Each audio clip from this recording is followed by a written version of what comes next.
morning and welcome back to Non-Standard Actions Fly Free or Die. You are listening to episode 28, The Pieces Are Placed. Joining me today are my friends and your players, Jet, Leif, Liz, Nick, and Simon. Say hi, everyone. Hi, everyone. Hi, everyone. Good work. Today's icebreaker question is submitted by one James Bond and is, would you rather always be slightly late or super early? And I assume we're answering as our characters, yeah? Yes, as your characters, because I already know what my answer is. Thank you, sir. My wife is the best. I already know what my answer is in real life. I am perpetually just a little bit late, and it's very frustrating. So let's start with Jet. What would Gus like to be super early or slightly late all the time? Sure. Names and pronouns. Yep. And names and pronouns. I am Jet, playing Gus, both he, him. And Gus would rather be super early, much like me, but I tend to be super late ever since I've had a child. Yeah. They do that. I hear they do that. All right. What about Leif playing Catch? I am Leif, they, them, playing Ketch, he, him, and Ketch would perpetually be just a little bit late because that's the cool thing to be. You never show up on time. You got to be there a little late. You can't seem too eager. Very But that's aloof. like super. Yeah, that's true, and I guess that reinforces the opinion that musicians generally aren't like cool, because like that's anti-musician. You cannot show up late to rehearsal, because if you show up late to rehearsal, you're fired. So Yeah. Yep. Yeah. If you're early, you're on time. If you're on time, you're late. If you're late, you're fired. As my production professor used to say. Exactly. It's My a good- orchestra director said the same thing. Mm-hmm. It's a good real world application, yes. But as far as Ketch is concerned, you can't fire him. He That's fair. quits. He quits, exactly. Whoa, flashbacks to book one. So, Liz, what about Liz and Auntie Nuna? Hi, I'm Liz. She, her. I play Auntie Nuna, also she, her. And Auntie Nuna is already always a little bit early. That's how she's been able to live this long. That wasn't one of the choices, though. Well, Super I mean, early. But she's either way, always, early or a she's little always bit late. super early. All right. She's got to get Although- that Bluebird special. She has to have dinner at 5 o'clock. Yeah. Well, and also just, got to scout things out before your enemies. How do you think she's lived this long? I'm just picturing Auntie Nuna at Space Old Country Buffet now. I like to think that she's more discerning than that. She's got an elitist undertone to her. Not very much, but like she's rich now. And she always wanted to be. she's rich and old. Mm-hmm. All right. What about Nick playing Sloan? Hi, I'm Nick. I don't subscribe to your gender binary. I'm playing Sloan, she, her pronouns. And Sloan is always a little bit late, and she's not going to change it, which is the opposite of me, ironically. I also very much absorb this music and theater mindset. Like, no, I will not be late ever, or I'll just die. I will fall over of humiliation, never get up again. It is my chronic lateness is a perpetual source of low-level anxiety for me as well, which Sarah says I should talk to somebody about. I probably should. Everybody needs therapy, Tom. Even people who Everybody say needs they therapy. don't. Yes, yeah, probably especially people who say they don't. Especially the people who say they don't. Yes. Yeah. But Yeah. all right. And finally, Simon playing Marayoth, the glittery Spathane. Got it again. Got it again. I'm Simon, he, him, playing Marayoth, they, them.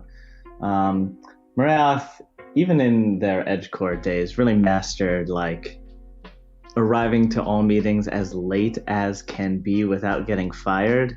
And then they found out from Ketch that that's actually cool. So that just really hammered in the habit.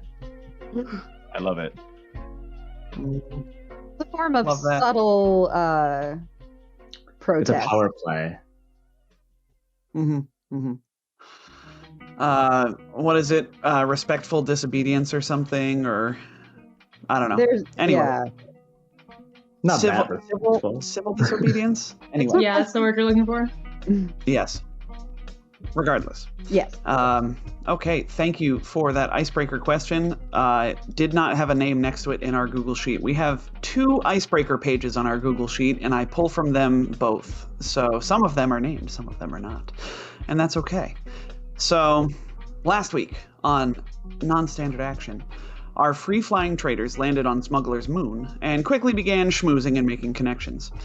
They spoke with the king, King Dregor, who challenged them to combat with his guard force, saying that if you can best my guards, well, rather, the other way around, if you can best the Golden League, then surely my guards will be no match for you. This was a correct. Some of his guide. This was a true statement. Yes, as you murked one of his guys before pulling the rest of the. Well, no, that was like on accident too. I think. Hey, they were doing lethal too. I'm sure. You know what? Thinking about this, I'm sure King Drago, whatever his name is, has the ability to afford a level 5 spell or whatever it is to resurrect someone after a week or so of being dead. It's true, So- and he does. My guess is the only reason this person would stay dead is if King Drogo didn't actually like them. Yes. Yeah. Funnily enough, you've noticed that King Dregor treats his Marikoi guards with great respect, and in your tour of Smuggler's Moon, there was in fact a level that you all were not allowed to go into, designated as the Marikoi's. They call it simply Den, D-E-N. Yeah, I remember this. Yes, and so you're not allowed to go in there. And on top of that, they seem to be fiercely loyal to King Dregor, the elders of the Marikoi. But yes, so you won your bout with King Dregor's force, and as a result, you were granted free reign to use the port to set up a trap for Lord Sinjin. On a tour from King Dregor, you were introduced to many of the denizens of Smuggler's Moon, and a plan began to form. So, let's get back into it. You were given 2 meeting invitations, one from Telpi, the Chamberlain to the King, and another from Eska, the incognito tattoo artist from Auntie Nuna's past. Yes. Where would you all like to go? We left off with you all sort of finishing up your tour of Smuggler's Moon. And we talked to the cousin, right? Yes. Yes, you spoke to Zeldern, who is cousin to Lord Sinjin. Something caught Ketch's eye, and he's gonna go back to the market to buy a few things. Says Yes. Tur. Y'all don't wait up. I'll catch up in an hour or so. Oh, can you buy us some armor? Oh, absolutely. And he'll take everybody's orders for anything they could possibly need to buy. We'll go do the group shopping. Mocha with latte also. I see you're a man of discerning tastes. With oat milk. And whipped cream. I am currently drinking an iced latte with oat milk and whipped cream on it, so uncanny. I'm picturing Marayoth consuming a latte, and it just kind of pours constituents on top of it, and they just kind of like descend, and like the cup goes down, like they go down into the cup as it gets fed into them. It's horrific. I don't want to put the image in anyone's mind, but has anyone ever seen a day-old coffee left out where there's a lot of flies? No. That. Okay. Except no, it's way faster because those flies are not organized. No, you're right. Anyhow. Yeah, let's go see the steward. He seems cool. What's his deal? The Chamberlain? Chamberlain. The Chamberlain, yes. Telpi is a female patra who you saw in the. That's fine. So she'll, you know, we're not gonna role-play scheduling a meeting. Instead, she sends you a time, you all figure it out. So you go to Telpy's quarters later that night. We'll say Ketch is done shopping, so you all can be here together. Telpy will welcome you all in.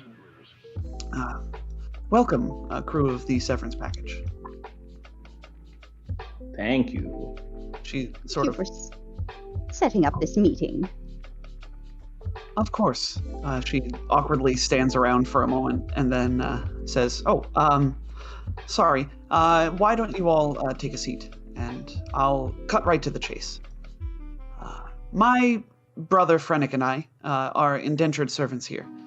We were given a 10-year work term in exchange for Dregor saving Frennick's life. We were waylaid by wild beasts while exploring the moon, and didn't have the money to use Dregor's medical facilities. He offered us the use of his facilities in exchange for our work, and thus the deal was struck. We don't like this. Initially, we were very grateful to him, but it has been 5 years or so, and both of us are beginning to get a little frustrated with our situation. Frennick, in particular, is troublesome at times. He pressures me, tells me that we should just run away, preferably steal something first, and get off this moon. I was thinking, perhaps if Frennick was able to help you all out with your plan, you would secure us passage off this moon? We are preferably passing off this moon. Yes, that was my thinking when I saw you all arrived on your own starship. Preferably it would be something without Dregor knowing that we were leaving, perhaps in the confusion after whatever your plot is done. What we can offer is Frennick can be very persuasive. You might be able to get him to help you turn people's attitudes towards you to a bit more friendly. People here are fiercely loyal to King Dregor, but Frennick, given some time, could turn public opinion in your favor. At the very least, this could help you navigate the place a little easier, get people to be more helpful to you. To Sloane, I guess we'll say, maybe they could help us convince the android to help us to imitate Sinjin, at great risk to life and limb. Yes, Perhaps. Krazoan? Yes, Also- the android. I misunderstood. I'm sorry. Also, mutiny is starting to sound like a viable option again. Just saying. True. Mutiny's back on the table, boys. How did they know what a menu was? They were just born a week ago. The real existential crises. Yes. It's a great meme. Well, that's good to know. What would you be able to offer? That's pretty much it. I'm sort of leveraging my brother's talents in this. I'm just a humble chamberlain to the king. It's all right, dear. You're doing the best with what you have. Can we do it, Captain? We don't like indentured servitude. Neither do I. It sounds very much like working for Edge Corp. It does, doesn't it? Slightly worse, actually. It makes it worse. I don't know. Dregor is slightly nicer to his employees than Edge Corp, even if they can't leave. True. All right, we'll put slavery at a 1 out of 10. Edgecore at a 2 out of 10. Indentured servitude under Dregor at a 3 out of 10. Maybe just a 2.5. Specifically Dregor, though. Specifically Dregor, yes. Almost like it Regular- really has to do with the manager, not the form of employment. Oh, remember, they can't leave. But yes, I agree. We should help them. Oh, good. I'm glad to hear that. Thank you. You can find Frennick easily at Aetherm's Bounty. He's there more often than not. Tell him I sent you, and that'll get you in the door. And perhaps mention covertly. That's the word I'm looking for. Mention covertly that you might be able to get us off this planet or moon. For some reason, I thought you said something about incognito mode. I thought you were going to say something about incognito mode, and I was just... Go in incognito mode. Yes. We all know how Gus goes incognito, and honestly, I don't know if that's going to help us. But it does make for fun content. It does make for fun. What's that incognito mode? Tom, pull a card. I'm gonna get you one of these decks someday, Jet. All right. So you all can head to Aetherm's Bounty. And, to remind you, this is the bar that is around the glass elevator at the center of the concourse, which is the main level. Think of the middle of a D8 of this double pyramid structure. So Aetherm's Bounty is it's pretty busy because this meeting was around dinner time or so. So you spot a Patra lounging in a booth in one corner of the bar. He matches the description that Telpi gave you, and as you approach him, he'll say, yeah, can I help you? I'd like to talk to you about a possible vacation opportunity. You people. I didn't know that you were making house calls. I thought you just did this over the phone nowadays. Also, your warranty may be about to expire. He turns his back and takes a sip of his drink. Oh, no. Sorry. Your sister mentioned you might be looking at some time off.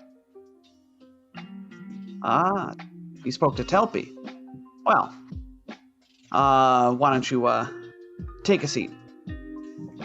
We do. Now, she sent you to me for help. And what are we getting in return for this? Vacation! We're trying to be incognito. Is it working? Yay! Oh, God. Vacation! Telling me that it's incognito is making it a little easier to pick up on. But probably easier for everybody to pick up on, regardless. Side eyes the shimmering Spathine. Well, if you're offering me vacation, big air quotes, I can offer you my formidable charms, though they don't come cheap. And he winks at Ketch. Mechanically, what he's offering is, what he can offer you all, is to improve the attitude of most of the population of Smuggler's Moon towards you by one step. This will mean that you'll have an easier time in certain areas, or more people will offer you help without having to talk them into it quite as much.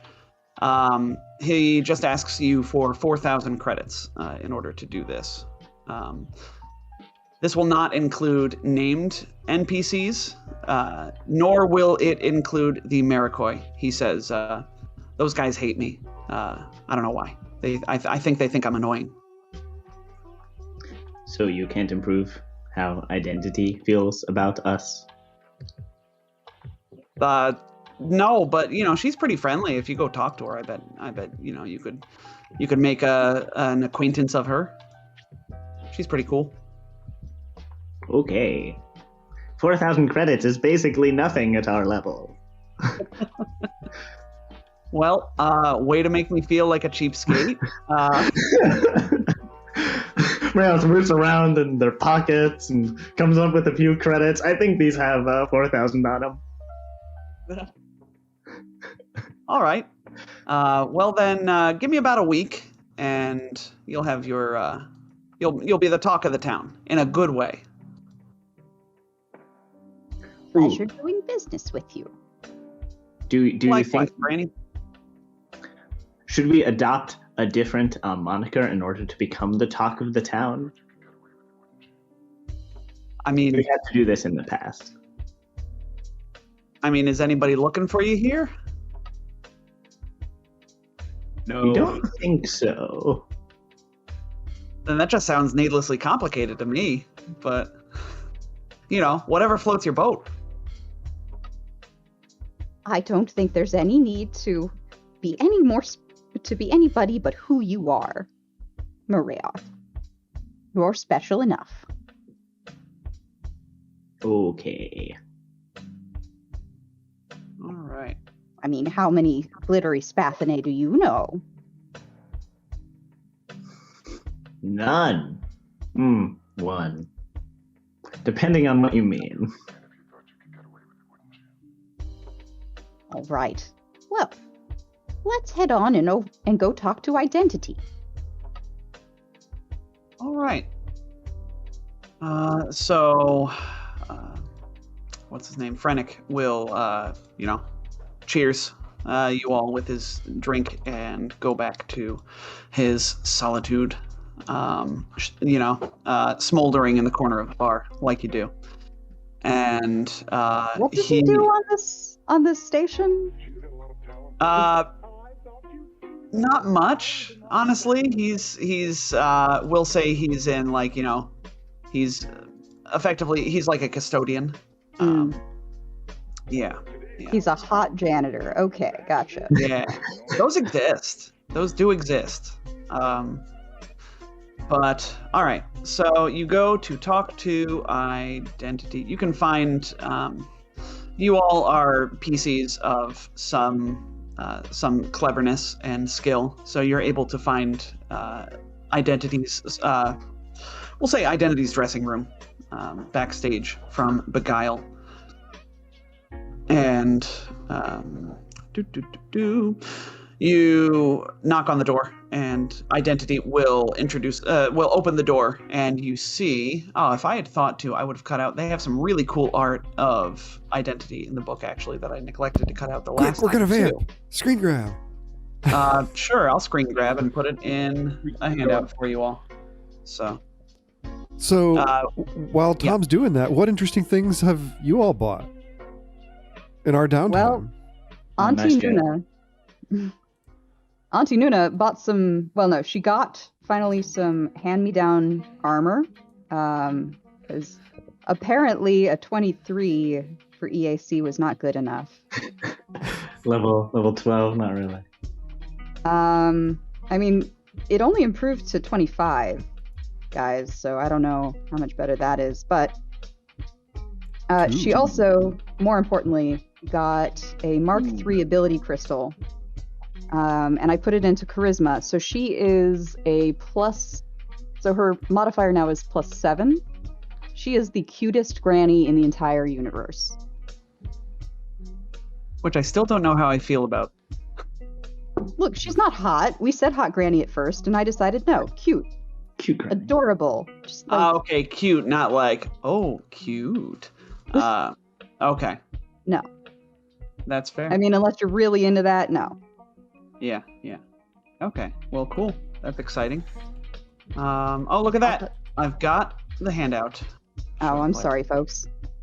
Oh, no, that's fine. Those purchases will come out at a later time. Whoa, that is actually amazing art. Yeah, it's some really good art of Identity. The, Oh, cool. impersonator. Yeah. So I love her hair. this person answers the door and says, why, hello there. And who are you all? Big fans. Yes. Oh, well, it's always nice to meet a fan. Come in. Thank you. That's very kind. Do you all have anything you want me to sign for you or something? Or what? Yes. How can I help you today? Sinjin's death warrant. Also, my armor. She'll absolutely sign Gus's armor. Yeah. I imagine we're having this conversation as she's signing his arm. Yeah.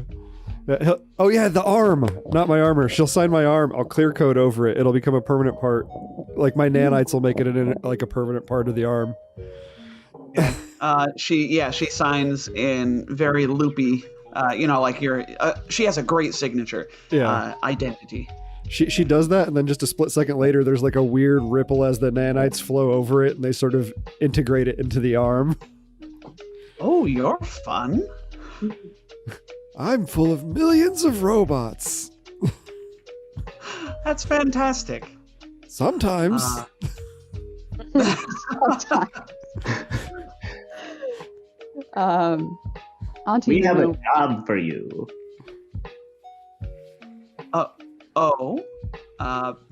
Is it entertaining at a party or No. Auntie Nuna was going to say, do you do private events? Well, I do have an hourly rate. Now, I will remind you all, she poses as an android, is an Astrozoan from what Sloane could tell. She does not know that you know. Mm-hmm. Okay. All right. Good. And we're back in. Because yeah. All right. Well, I do have a rate. What were you all looking for me to do? Impersonation. All right. Yes. Well, I can. My rates are 2,000 credits per hour to impersonate. I can do 2 people.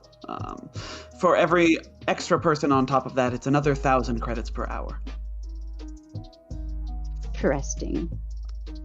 And how do you feel about a slight element of danger?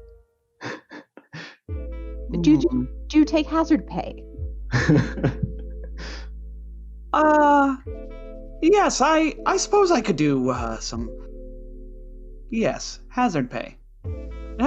Believe it or not, that doesn't come up that often, but I suppose I could ask for another. How dangerous are we talking here? Sinjin. Name doesn't ring a bell. Golden League? Oh. Call it another 10,000 credits on top. Auntie Nuna's gonna look over at Sloane, since negotiating prices tends to be her forte. Also, Auntie Nuna has no sense of money because Liz has no sense of money.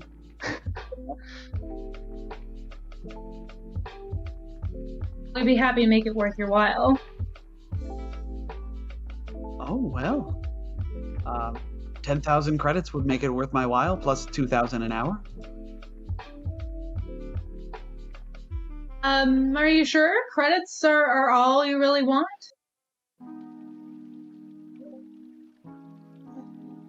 What else are you offering? Oh, we could get you off of this station. We're doing that. Oh, darling, my life is here. I like it on Smuggler's Moon. Darn. Yeah, that's too bad.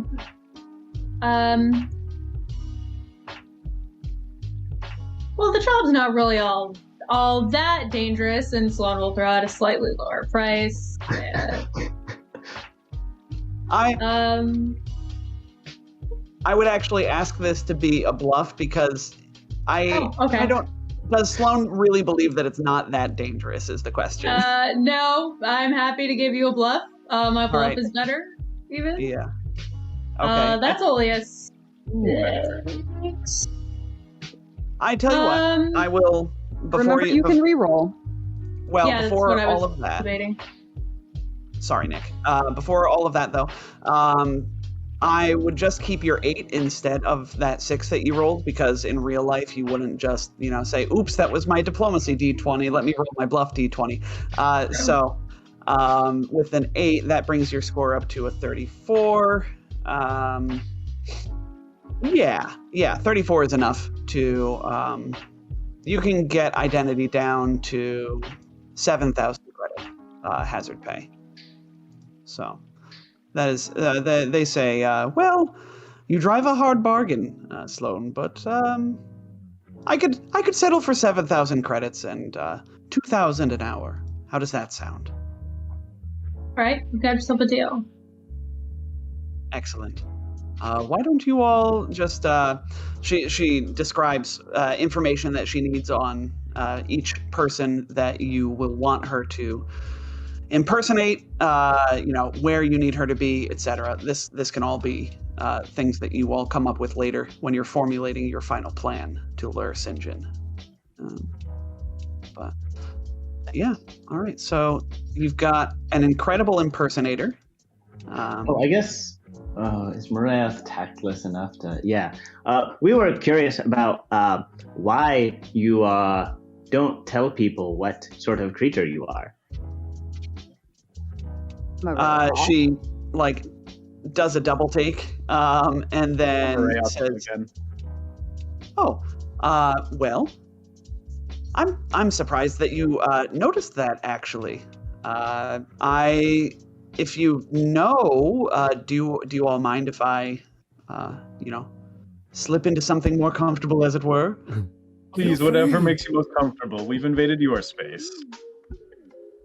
She will, go behind a curtain, transform, and out walks an Astrozoan, looking, similarly Astrozoan-esque to Herald way back from season 1. And Like big pink tongue. yeah, like a big pink tongue with arms. And googly eyes. Yes, and googly eyes. Herald.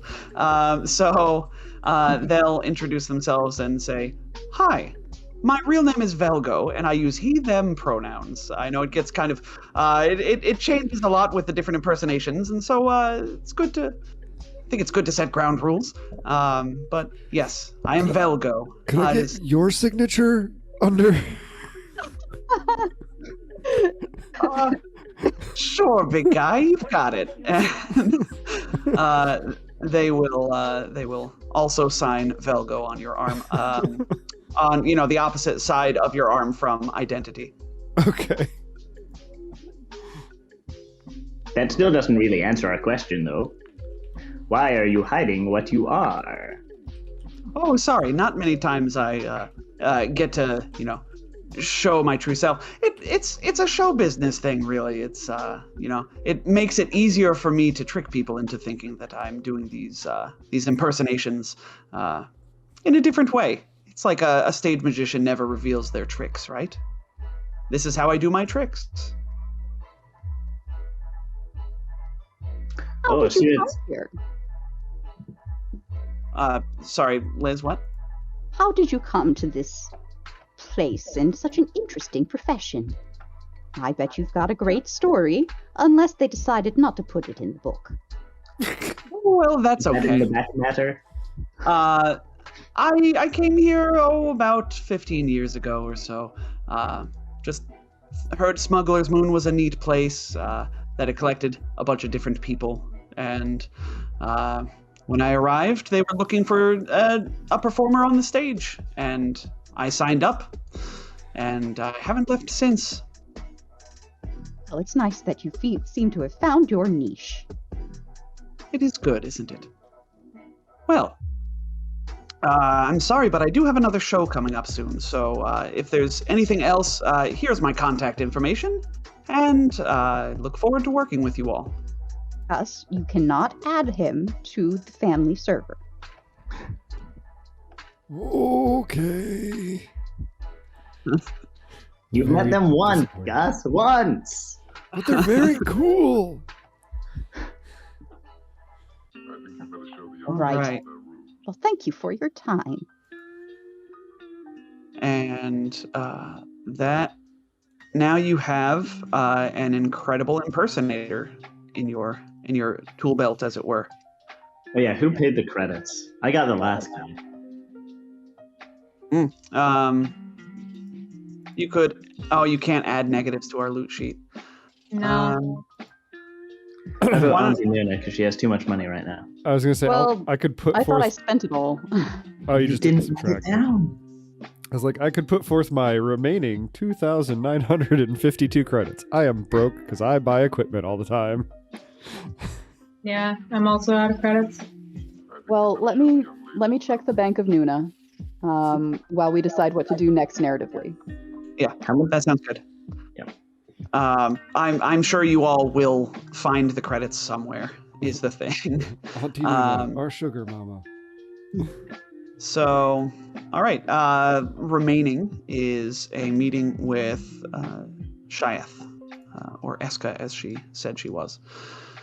So, assuming that you all want to go there next. Yeah. It's a dangerous thing, assuming. All right. So, yet the same night, you arrive at Eska's rooms and find the door unlocked. Entering, you see Eska standing at the sink, washing some dishes. "You're here," the elder Lashunta states curtly. "I'd say you're welcome to take a seat, but you're not. Still, best come inside. I can't have you lingering in my doorway." She puts the dishes that she was washing down and regards you all with displeasure as you sort of assemble inside her little domicile. "Mind if I make some tea before you abduct me? I warn you, I haven't got many years left in me. I plan to keel over during transport out of spite." Oh, we're not taking you anywhere. No? That would And we're not killing you either because that sounded really menacing. Unless you want to go somewhere, we're doing that for other people. We're here to kill No. Sinjin. After all, I owe you a debt. She takes all of this in and folds her arms. "Charmer, honestly, I wasn't sure what to expect with you showing up out of the blue." It's Nuna now.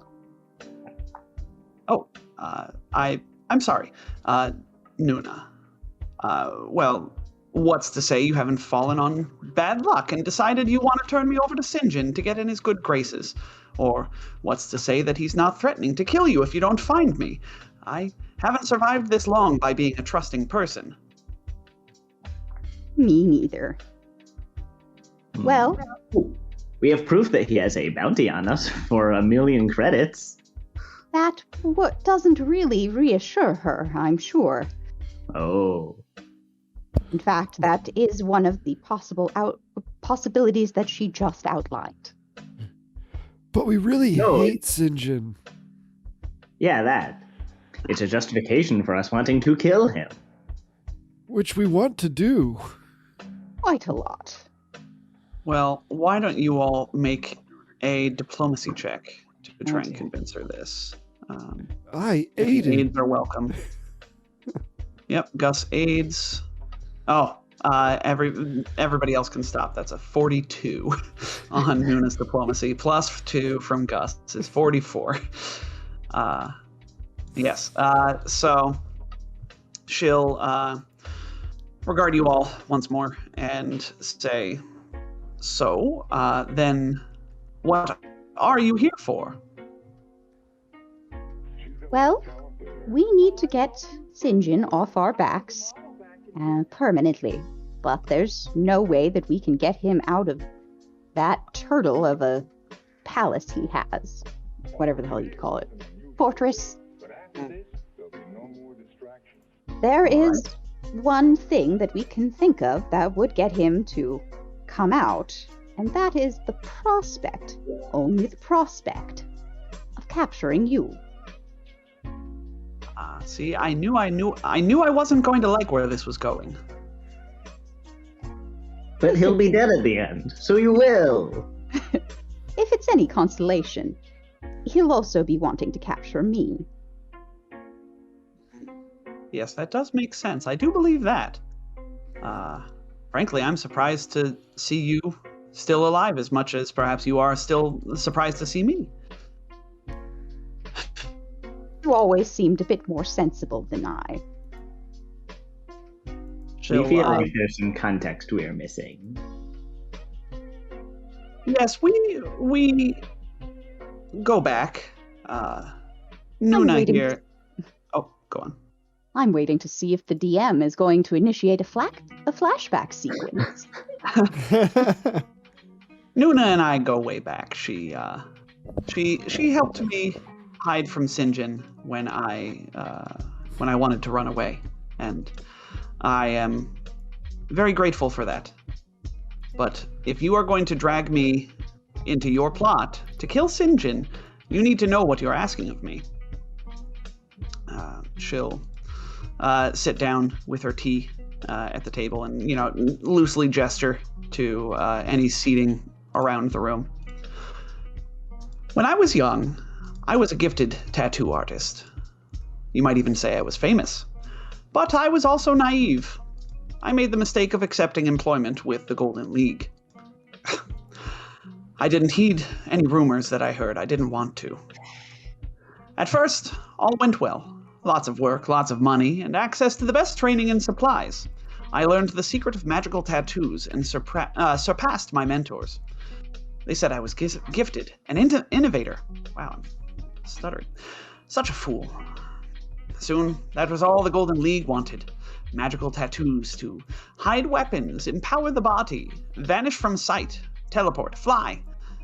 They sold some of them on the market, like a new gun or knife, and turned my art into tools for murder.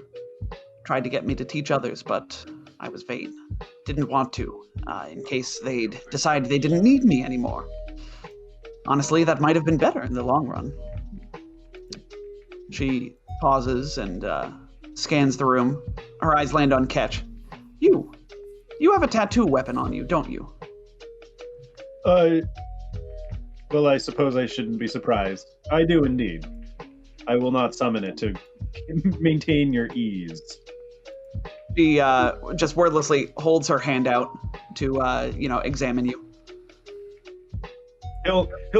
He pulls the shoulder down of his shirt so she can get a good look at it. Shoddy work. She... Nice. The guy said that it was Aklo for honor. Oh my god, I love you. Oh dear. That is Aklo for chicken nugget. Could be worse. We've gone to and he's just like getting all grumpy now. Perhaps if you can convince me after all this, you can come back and I'll fix that for you. Well, I do need a new tattoo artist. She seems to focus and remembers what she was talking about. All that blood is on my hands. All that death caused by those tattoos. But you can't just quit. They won't let you. So I fled instead. Eventually, I came here and threw myself on Dregor's mercy. I asked for asylum, a safe place to hide and powerful people to say I wasn't here. He gave me that and more. Shelter, food, work. He hid me from the Jun that they sent after me for a time, even from Sinjin himself, though eventually he came to retrieve me in person. That's where your auntie over there saved me. She smiles fondly, then scowls. And now you're here to ruin it. We wouldn't be here if we had any other choice. And Auntie Nuna does look genuinely regretful.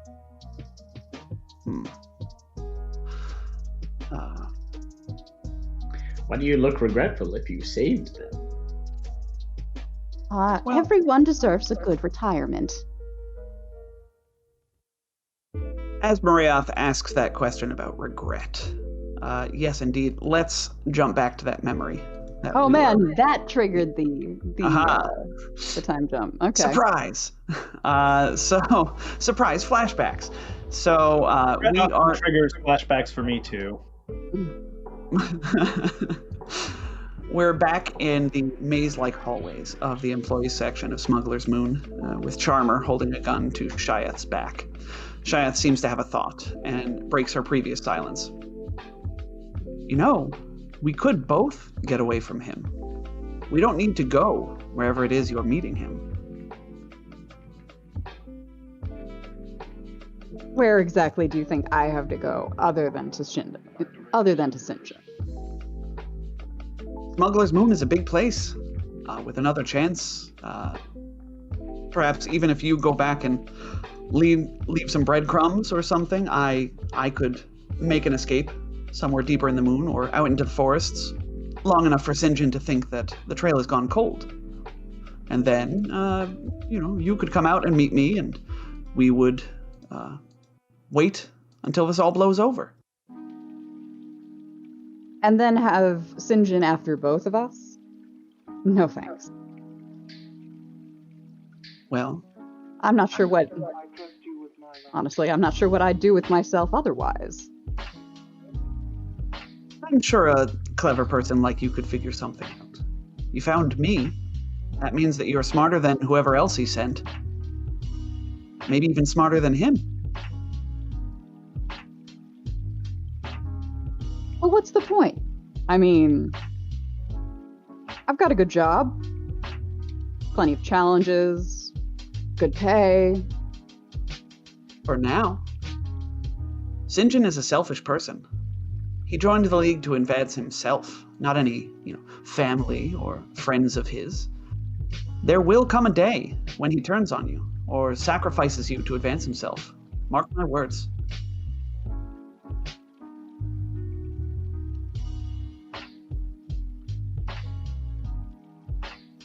He certainly doesn't let sentiment get in the way.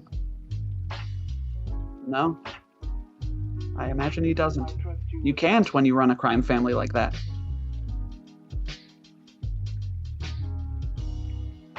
So I imagine you all walk in silence with Charmer thinking more.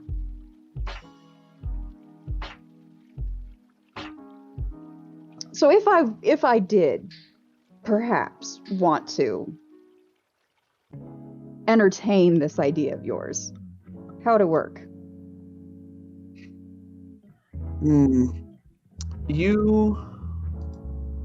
Well, have you told Sinjin that you found me yet? No, not yet. There's a signal.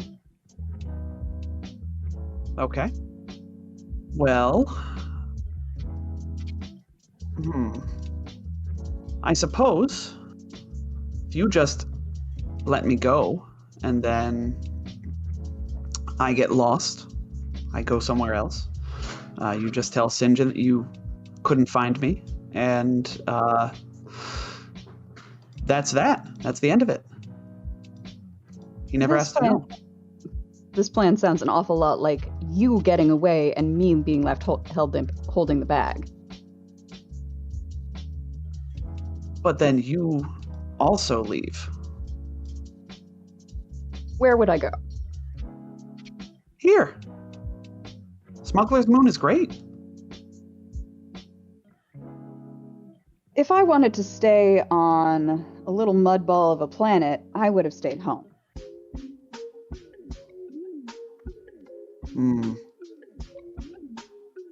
Well, I don't know. I think really it comes down to how long... Forget about me for a second.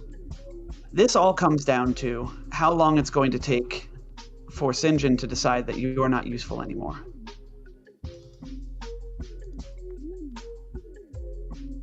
Regardless of me, regardless of what happens today. Yes, I have a personal interest in you, turning on Sinjin, but I need you, partially for me, to think about this and ask yourself, how long do you have?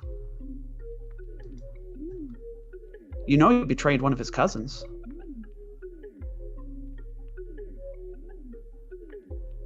I'm not getting any younger.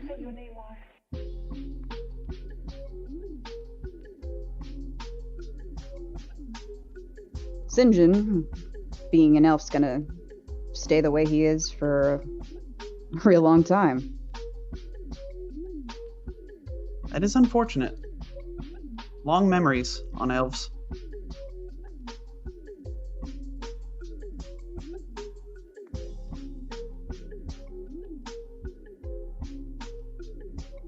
Well, maybe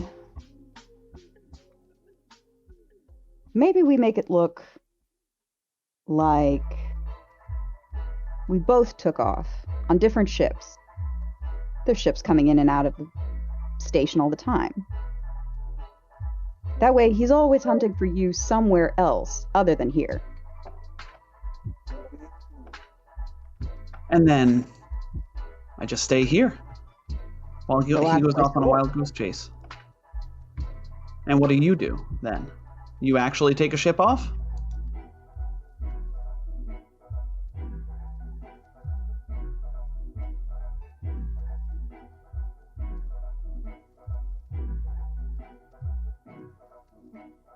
I take your name. Oh. Why? I become the ghost he's chasing. And then I lose the name somewhere along the line. Then we both disappear. Interesting. All right. Well then. Okay. I'm not sure I can pull off Lashunta, not without a little bit of help. But I can definitely make it look on the papers. I can make it look right on the page. Well, in the system. Yeah, just keep a hood. Wear baggy hooded clothes and stuff like that, so that way nobody can tell you don't have antenna or something. And our heads are different shapes, so it's going to be tough to pass unless you're good at forging. Oh, I'm good at forging. All right, then that sounds like a plan. So we'll need to book passage. This needs to happen quick though, or else Sinjin is going to get wise. We've got 3 hours. Better get to work. All right.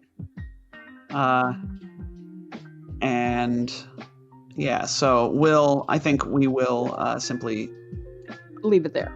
Yeah, we'll leave it there. Ooh. Yeah, because obviously it doesn't go quite as well. Mm-hmm. But that's a story for another time. So, all right.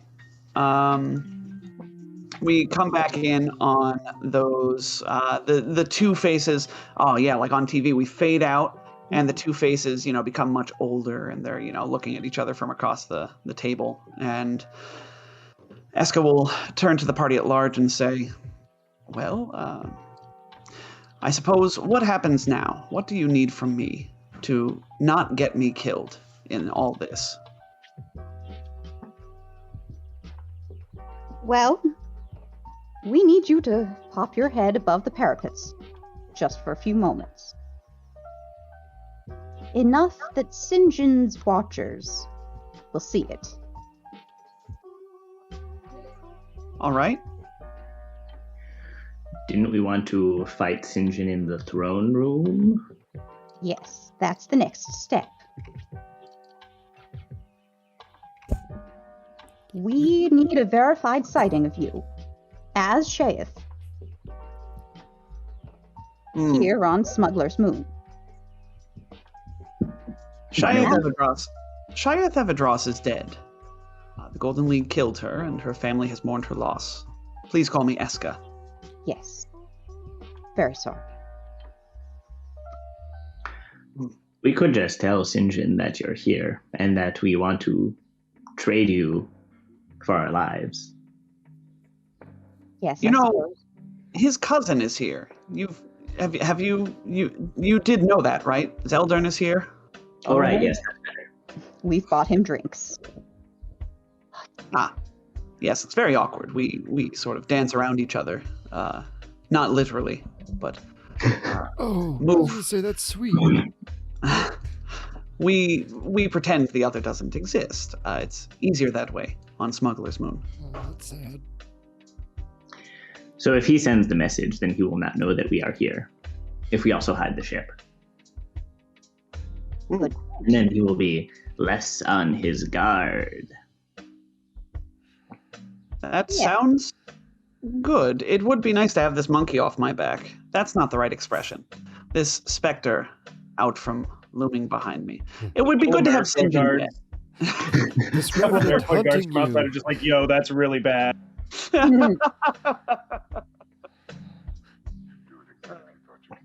Spectre hunting, spectre on your back, revenant hunting you. No, I think I said it best when I said it would be good for Sinjin to be dead and not have to worry about him. Agreed. We agree. So, Wrath raises a glass. where did you get that? Your cabinets. Sorry, I've taken over your kitchen. Gus comes out and puts like a cake on the table, and it's iced, and it has like a picture of Sinjin dead. Oh. Well, This is a bit elaborate. I'm Well, that not was a long much of a flash. planner or a thinker. I'm a doer, and I got real bored. Kind of like putting the whipped pink frosting before the horse, right? so, yes, Eska will agree to go along with whatever plan you all have. Yay! All right. So, with that, yeah, you've met everybody. You've talked to some key players. It's going to take some time to get everything together, but let's talk setting the trap. Let's talk about what you all want to do. So, going through everything. Yes, everybody, let us all steeple our fingers together in planning mode. Come on, Leif, join us. Join us in there. It is. Thank you. Oh, this is a great screenshot. Good, everybody. So you will all be able to, again, you have a lot of time, and Zeldern would ask to meet with you all to go over the plan and be included in this, as he has some stake in it as well. So what do you all think is the best plan of action? Like you've mentioned the throne room as a possibility, enclosed, easy to corner Sinjin there, things like that. What aspects of the plan do you all have in mind? So the plan. Oh, go on. So I guess the pieces are when Sinjin's ship lands, we make sure that our ship is hidden somewhere. Presumably Drago can help us find a place to put it, because we don't know. Somebody had said last session that they could. I don't think it was Drago. I thought it was Garvagam, the hobgoblin leader of his hunters, is more than happy to show you all a secluded place to hide your ship in the forest. Cool. So we can hide on near a landing pad. The air traffic controller can have Sinjin land. Oh, sorry, back up a few steps. The cousin tells Sinjin that he found what's her face and wants back in, or something. That Eska is here. Yeah. Zeldern will cut in that I can't tell him that I know where Shayath Eska is, as otherwise he won't have any reason to. Well, he'll just capture me and probably torture the information out of me or something dreadful like that. So I'll tell him that Dregor is the only one that knows where the knows where Eska is. Good. So he'll come here, and then as he and his whole army leave the ship, we sneak onto it and disable it and deal with whatever security he leaves on it. When he goes up to the throne room, he can't bring his whole army, but he can bring the assassins, right? Yeah. Yeah, there's room for 10 people on the elevator, so give or take. So he'll be able to bring a handful of people, as well as Zeldern up there. So then Identity could be in the throne room in a different guise. As soon as Sinjin comes up, Identity could take the elevator down, in the elevator, turn into Sinjin, and then go back to the army and tell them, all right, we're going to stay in this closed off area. Yeah.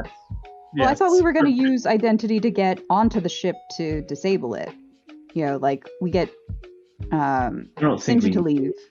I don't think we need him for that. Yeah, I don't think we need him for that.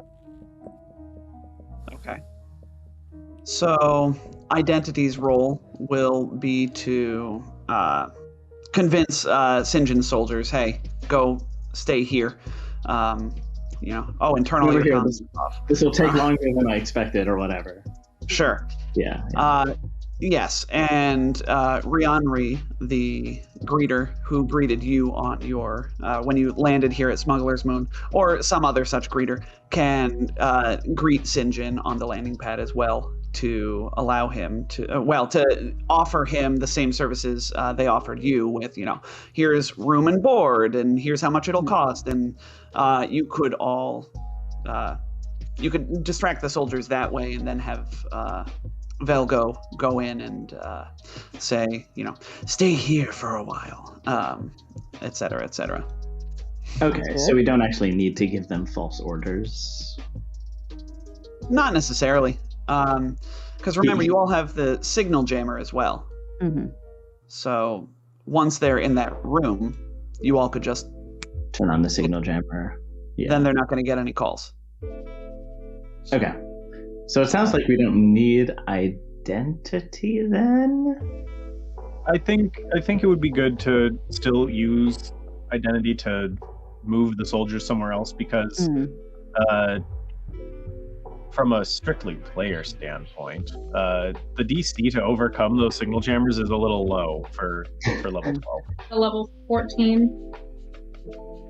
Yeah, it's DC's 10 plus 20. It's 29 for that signal jammer. It's 15 plus its level. Yeah, so okay, 20. I couldn't roll anything lower than a 30. I would be able to still break that. Yeah, but you're also a mechanic. You saying Sinjin doesn't have any mechanics? No, he does, but he isn't gonna bring them into the throne room. All he'll bring is himself and the Zune assassins. I just think multiple fail safes. He does have to find it before he can break it. Oh, right? but it's just to overcome the effects. Oh, to send a message. To send a message. Yeah. Okay. So yeah, I guess our another failsafe can be like the place where we sent them is a place where we can lock all the doors. So even if the signal jammer gets unjammed, they'll still be locked up. Right. Ketch and in character, Ketch will also posit the idea of locking down the elevator after he gets to the top, which is something that Ketch could probably do. Mm-hmm. Good idea. With his plus 29 to computers. And then after we've disabled especially if we talk to Dragor, because Dragor might just have a key for that. Yeah. Ooh. Okay. Ooh, yeah, we need to get Dragor in on this conversation, because I need to. We should ask. He probably has a panic button he can hit and lock down the room. Well, we don't want the room to get locked down until after we get in it. But right. Well, I thought that was the idea. Is he comes up and the big reveal is we're there when he gets off the elevator. No, because we have to disable the ship. Yeah. Right, but he's gonna have to go talk to his cousin first, right? Mm-hmm. Which gives us time to make that switch. Yeah. Why would he talk to his cousin? He's the one who knows. Right, because he has to get that. Well, the cousin doesn't want to talk to him because the cousin doesn't want to be captured. But if the cousin puts forth that they don't know where the target the cousin wants to say he doesn't know where Kaya is. They can just. I thought it was mentioned that they would delay him on before getting there by offering him room and board and all the amenities that we were offered and such. That too. Yeah, We so don't have that guy just hold him up a bit and just be like, delay him about. If we run into combat, it couldn't last more than a minute, and we'll just delay him about 20 minutes. delay him about 20 minutes, and we'll be in the room before he gets there. Okay. Either way, I wasn't suggesting locking the room down before we got there. I mean, when locking him in there with us. So this is kind of a moot point. That, or he gets up there and Dragor is stalling him with conversation. And then we come up the elevator, walk out, and he hits the panic button and we're behind Sinjin. Yeah, that's what I was thinking. Have him fight his minions first, so he's a little lower in HP. Well, I don't know if that's going to happen, but... Yeah, I mean, mechanically, I'm not sure if we can get the system to swing that far in our favor. So remember who you're talking about. Say, You're talking Gregor? about the crime boss of a family, of a Golden League family.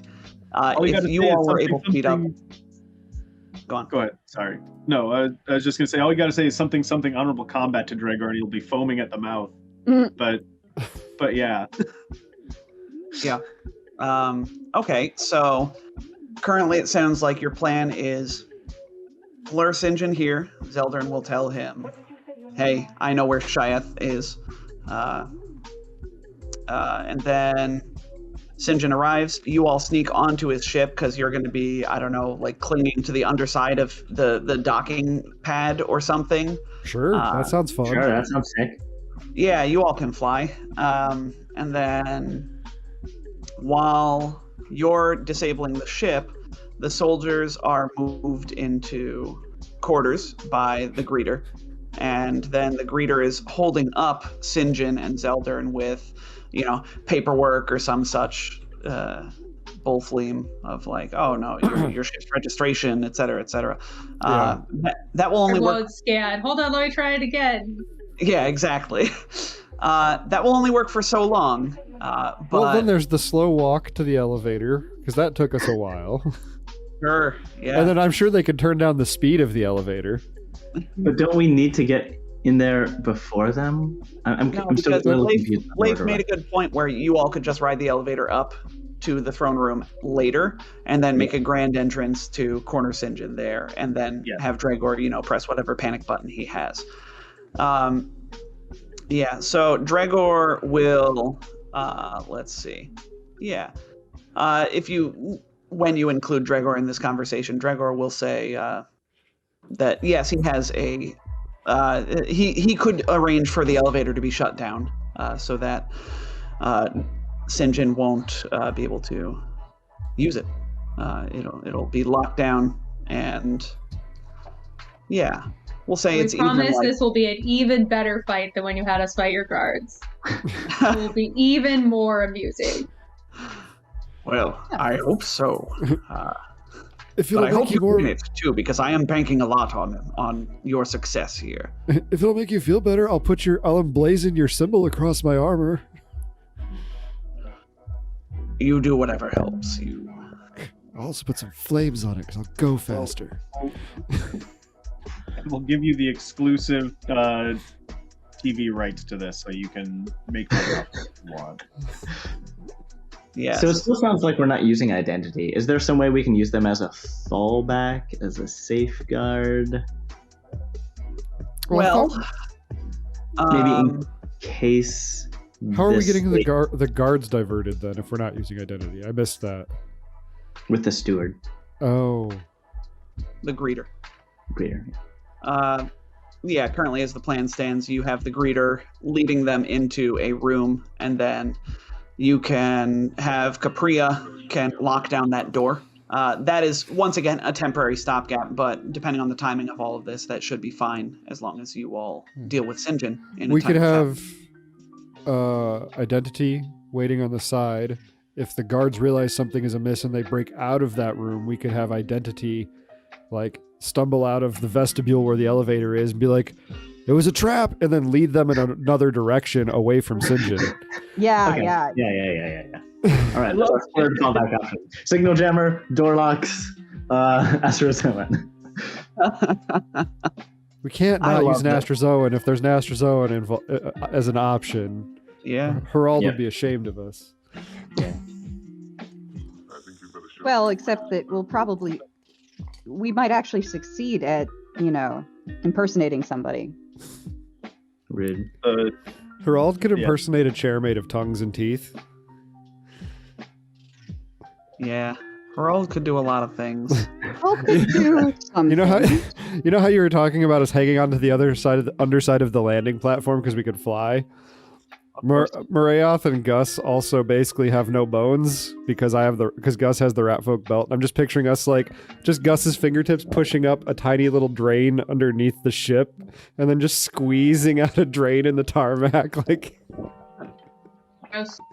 Gross. It's compression, not gooify. It's a little bit gooify because 1/8 of his body size is smaller than his skull, I think. Okay, but 1/8 is still not the size of a drain. Depends on the size of the drain. Regardless, one more thing that Zeldern will remind you all of when you return to talking about the starship and how you're going to disable it is he'll say, Sinjin will most likely leave guards either in the ship or on the landing pad around it. You should be prepared for this eventuality. Sure. And how to either bypass them or just knock them out. Whatever floats your boat. Now we could have identity distract them. I have a thing for that too. Ooh, good to do tell. It involves explosions. Of course. We're trying not to kill Continue. So. Yes. Okay. Oh, these are the ones we're trying not to kill? Man, this would have been Yeah. perfect for me. Yeah, they don't care about the assassins, the Jeune assassins. The other guards we want to try and keep alive. But aren't there non-lethal explosives? There are. Not in my possession, but there are. Hypothetically, they must exist. It's okay. We will just fight them and knock them out. You And know the what you signal should jammer will be running. You know what you should do for the throne room, Leif? You should secure the area as a downtime activity, which would allow you to set Ooh. 8 explosives and set their triggering methods. Sweet. Interesting. And the DC to perceive them is based off of your engineering check to arm them. Whoa. Whoa. But we will be in the throne room. Depends on where he sticks them. He can stick them dead center, and we're standing right in front of the elevator. I mean, we'll know where they are. I'm sure Catch will tell us. Hopefully. Okay. It would just be fun. That, or you could do it on the tarmac where the ship is landed to take out the guards. It's a big tarmac. You don't know where the guards are going to stand. Presumably next to the ship, hopefully. But yeah, you're right. That's still like, here's this football field. Now plant 8 explosives exactly where the guards will stand. Yeah, I keep picturing Cloud City and the Millennium Falcon barely fitting on that landing pad is what I keep picturing. That's probably more likely, but still. Yeah, it's probably better in the throne room. Is there any way we could sneak past the guards, like with an invisibility sphere or something? That's a Pathfinder tourism if I ever heard one. It is. We could have identity impersonate Sinjin to draw them off. All right, everyone. I no longer need the ship guarded. Everyone walk in towards this hallway. Chop chop. Or there's an explosion. Someone tried to kill me. Quick, this way. But We wouldn't need they try to usher reinforcement. him onto the Yeah. ship? Their Maybe their boss boss? says quick Oh. this way, and they say no, go that way. Yeah, he's their boss, and he's like, someone just tried to assassinate me. I need you to help me go Point. murder them. Come this way. Point. Where's the rest of your army? They got murdered. Someone just tried to murder me. I've sent them off somewhere else. I sent the rest of the troops that way, but I need you to follow me this way. Pinch Yeah, your alright. attack. Personally, I wouldn't ask a lot of questions if my boss was like, "You, my guard, come this way now. It's an emergency." Henchman, come with me! I don't think I'm going to, actually. But boss, I don't understand. No. Why are we going When your that? boss is a murderous head of a crime family, and he says jump, you say how high, or else you get shot. You don't No, say I how don't high. You think turn on your that's jetpack and you just critical fly thinking up. skill. Until he tells you to stop. Okay. All right, I've been convinced. I like this plan. All right. So that is how it will go. So what we're gonna do is Exactly over like the that. next week. Nothing goes wrong. Yes, it goes exactly like that. That's a wrap. Good job, All right, everybody. good game, everyone. Well played. Great story. Yep.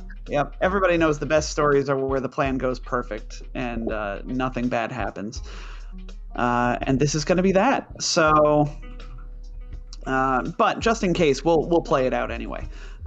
So while you all have, it'll take about a week for for Brennick to turn everybody onto your side, and as you all are going around making your preparations and whatnot, you start to get some. Where are we? You all begin to get some shifty looks from the less savory of the unsavory types in the concourse. Eventually, one day it comes to a head as you're confronted by a large orc who steps deliberately into the path of your party on your way elsewhere in Smuggler's Moon. Boy, we want to know what happened to King Dregor and why you seem to be calling the shots lately, Missy Boots. And he, points at Sloane. A couple of the others in the area turn at his words, nodding grimly. Me? I don't know what you mean. Well, first you were spotted taking a tour with King Dregor, and then you seem to be going around. The guards are taking orders from you occasionally, and we want to know what you've done to King Dregor. Oh, nothing. King Dregor is a close personal friend. All right. So, Sloane, you're going to have a couple options here. You can use bluff, diplomacy, or intimidate to calm this growing crowd of ruffians concerned and clamoring for the order of things. We'll allow any and all aids in the situation. And I'll remind you, the eyes of the crowd are on you as this accusation of foul play, of manipulation hangs in the air. What would you like to do, Captain? How would you like to defuse this situation? I'm going to use bluff to overstate how close King Dregor and I really are. I mean, we're friends, but we're going to be best friends by the time I finish this speech. I auto-assist. Okay. Yeah, me too. All right. Yes, with the Nice, help of your 35. friend, that is a 35, and that is enough to convince these ruffians to, give you a second. They give you some space. They give you the floor, as it were. And they don't seem convinced, though, so why don't you make me one more check My goodness. as this goes. All right, let's do this again. Oh my goodness, why can't I roll dice? What is it with Bluff and Sloane not being able to roll dice? It's all right. Crazy. You still get a +6 because Gus auto assists everything, and Yeah, since Jet is not here right now, I take over Gus's mind for a moment and of course. So that is a 36. That is still not enough, though. Now, Well, I would like to use I can use my improvisation adornment for this, right? yes, you can. Yes, I can. Let's Surely you can re-roll roll. that. Yeah. Much better. That's a 38 from me plus 6 from my friends becomes a 44. 44. Tell you what, the DC was 38. This was a pretty decent DC. My goodness. Yes. Well, these people are angry. They've been seeing, they're concerned. They like the way things are going in Smuggler's Moon, and they don't want people coming in and mucking it up. But I am most certainly not here to muck anything up, my friends. Like I said, King Dregor is a close personal friend, and I only want to see him and Smuggler's Moon survive and flourish. Only even half lying. yes. And with that, you're able to calm this crowd. They sort of grumble to themselves, and they'll disperse. And you have managed to solve this without violence, which is a plus. So, Thank goodness. Congratulations. something I didn't vote for him. All right, and then so you give Zeldern a week or so passes, and you give Zeldern the go ahead to send a message to Sinjin. He sends it off. Oh, catch. Oh, I guess Gus isn't here to explain it to me, but this secure an area downtime, does it last for a while, or does it have to be done right before?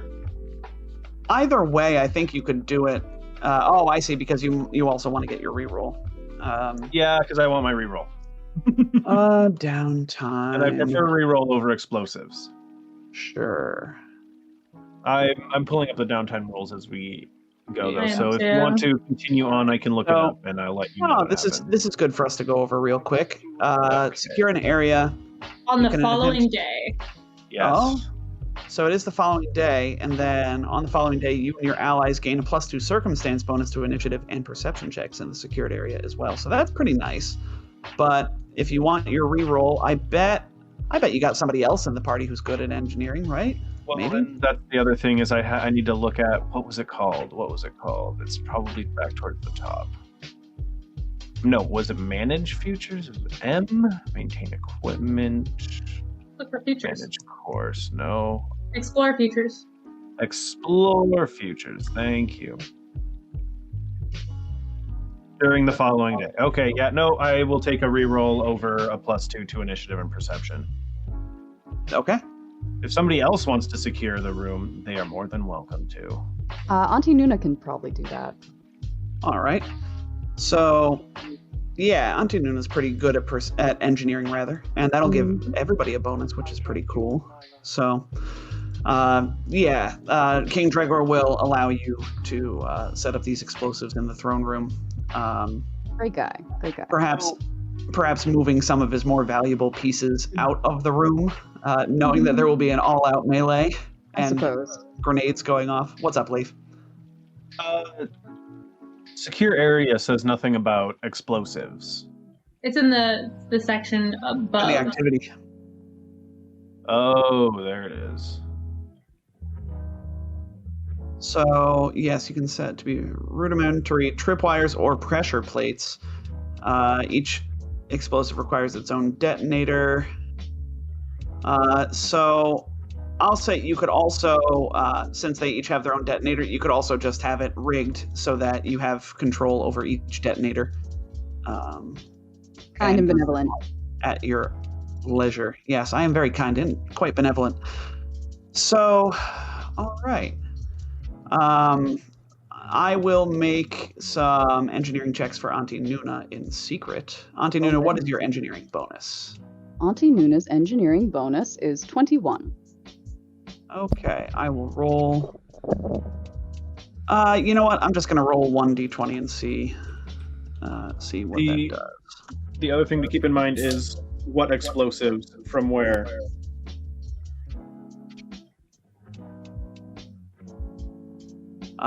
Yes. Well, you can buy explosives here for sure. Do you have 8 explosives? Yeah, no, that's what I'm saying. Gotcha. I'm pretty sure I do. 8 high-level grenades is going to be kind of spendy. Well, I have. What did you say your name was?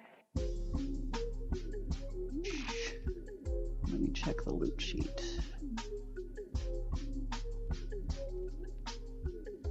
Pretty sure I got given grenades relatively recently.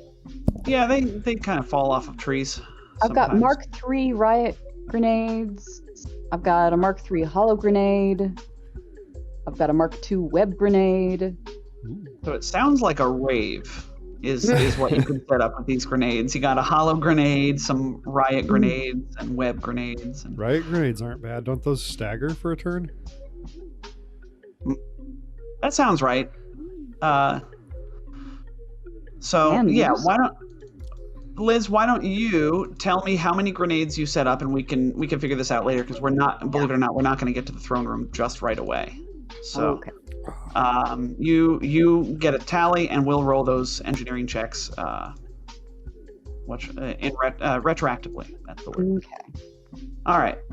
So everybody choose your downtime activity that you would like to do. I know Ketch is going to be discerning futures, and Nuna's going to be setting up, securing area. What's Gus going to do? I am not 100% certain. I was looking Wow. at... Yeah, I mean, there's that. You could secure the landing platform. I don't have the grenades for that. Is the You don't need It to. doesn't have to involve setting up explosives. You Oh, will yeah. still get the +2 to initiative and perceptions. Yeah, I could just secure it. I don't think I need to make an engineering check. It's just we get +2 to initiative and perception, right? Yes, indeed. Yeah, I'll secure the landing platform. Like, I guess the center of it, because I presume that's where a ship would land. Yeah, it's going to be a bit bigger than 50 by 50, so yeah, we'll say the center of the landing platform is fine. Or Be a- if there's multiple parking spots, we can be like, this is the spot they need to be assigned, and I'll, you know. Mhm. We know Sure. where they're going to land. We're in with the controller. He's going to land them where we need them. Oh yeah, Yes, they will. He's they're Araxolite, and they're also now a friend for life. Yes. I have proclaimed it. Capria. Does the bonus to initiative apply to all of us, or just the person who does the preparation? You and your allies, +2 bonus to initiative and perception checks in the secured area. All right, then Mariath is free to lounge. Okay. Sloan, got We're any all good doing busy downtime? stuff. Mariath is just watching TV. Sorry. All right, for all intents and purposes, Ketch is just playing with his phone. Sure. I know there's a lot of downtime activities out there. Nick, do you have any thought? Keep getting more too, right? I was like, Yeah. well, I always say loud. Is there anything else I want to be doing? Yeah. I mean, you know? you can, when in doubt, I think a good one to fall back on is maintain equipment, maintain armor or weapons. You know, the first time you get crit, you reduce the damage by like your armor's level or something, or the next time you score a crit with your weapon, you increase the damage or whatever it is. Yeah, that is pretty good. And it's too expensive to carouse at this level. You know, it's like 1,200 credits. Wow. Yeah. Yeah. It's 100 times your level. 1,200 credits. That's a lot. Right? I don't have 1,200 credits to blow at the moment because I bought new armor. So I guess, yeah, I'll maintain my equipment. As you level up, so does your taste. Yeah, it's true. Yeah. Can't buy that bottom shelf wine anymore for this carousing. That was level 1 wine. It is known. Yes. No Welgin for you. Okay. I'll maintain my pistol. All right. Everybody make sure you've marked what your downtime activities confer to you. So, you all know by the schematics that you found on Sinjin's ship that the Risen has a drift rating of 4, meaning that once the message has been sent, it'll take Sinjin a little time to get here from the Pact Worlds. 3d6 divided by 4 days. So, you all had best ensure that you've got all your preparations finished before sending the message. So the Risen we jump a few days forward. The Risen begins its approach to Smuggler's Moon. They make contact with Capria, who directs them to a landing pad on the far side of the port, a long walk away from the ramp down to Concourse and the elevator up to King Dregor's palace. We see Sinjin and a large contingent of soldiers and assassins step out onto the bright sunlit pad to be greeted by Rianri and Zeldern. Zeldern with his cool guy glasses on, of course. They bow deeply to Sinjin, who barely acknowledges them. He instead gazes up at the large structure sitting atop the pyramid-like shape of Smuggler's Moon, sunlight glinting off his sunglasses. Rianri offers him boarding for his soldiers, explaining that while he is welcome to bring any number of his entourage with him on the moon, only so many will fit in the elevator up to see King Dregor. He nods, gesturing for many of his soldiers to either stand guard by the Risen or follow a second greeter to the quarters located off the landing pad. He is then led inside with Zeldern and 8 Jeune assassins to the elevator at the bottom of Concourse, on a winding, circuitous path with some holdups with paperwork and whatnot, all predetermined by you all. Can we determine from our vantage point how many soldiers are left in the ship and how many are left in front of the ship? So you all tell me, are you up above on perhaps another landing pad above this one, or were you the initial thing that you all had said was that you would hang from underneath the landing pad, but Sure, but maybe we have access to a camera feed. Up above would be preferable. Also, Ketch could, utilize his rig in such a way. It We does made so many friends. fancy things now. Yeah. Ketch, this is a good opportunity for you to be sniping since you've got, it's a big open area on a landing pad.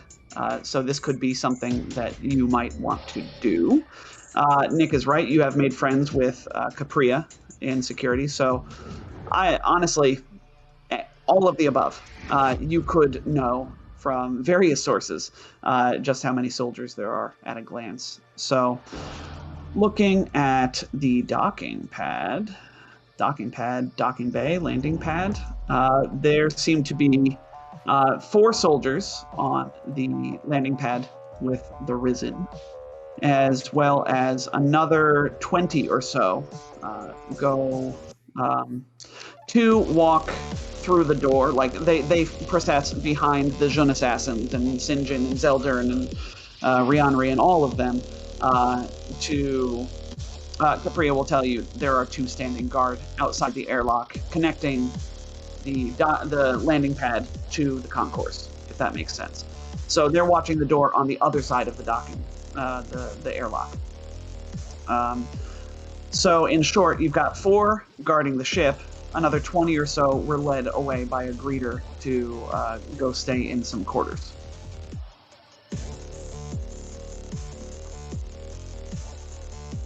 Okay, well, it sounds like we can't really sneak onto the ship, so we're just gonna have to take out the guards here non-lethally.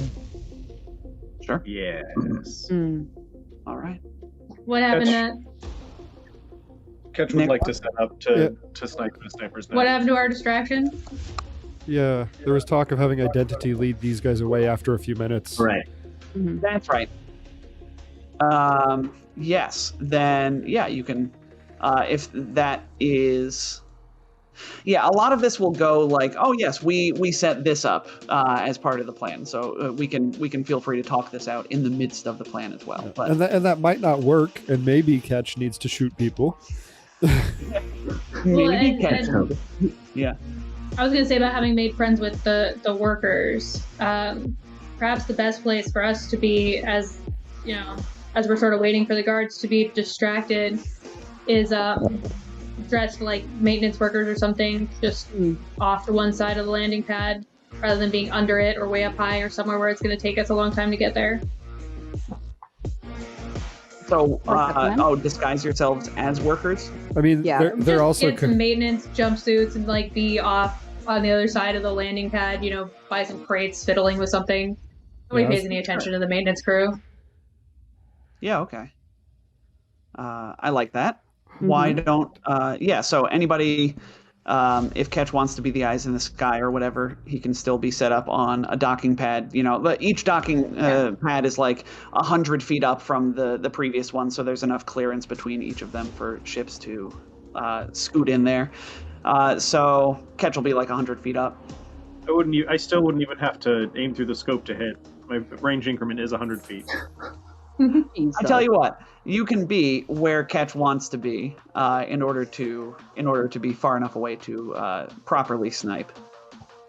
Because the second pad up. No, the pad above it sounds right.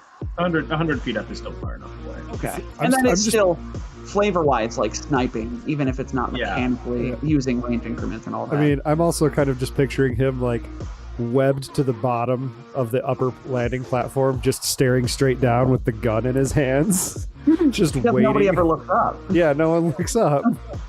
That's also true, yeah. He has his light scattering snipers line set up as like one of those like cliffside platforms that you can set up while you're rock climbing to set your like tent up on and stuff. So it's like this little overhang, except he just kind of hooks it to the ceiling so he can lay in it and just aim down. But essentially he's you can't see him because he's scattering the light around. So Awesome. Very nice. What I asked is in Gus's toolbox. What does Gus look like, Tom? You tell me, no. Jet. Gus is obviously dressed up as... Can't be an Izzlegoon, sorry. You can be in a Keshti, right? No, they're small. Gus is dressed up as a Marikoi, in fact, which is very appropriate. All right. Yes. So your Gus is a Marikoi, and so everyone but Ketch is down on the docking pad, and sure enough, all according to plan, Identity will come through the airlock door and haughtily stride up, or should I say Sinjin, because it is a very good guise. And if you all didn't know, like, you know, the script or the words that you told Velgo to say, you would have been convinced that this was indeed Lord Sinjin himself.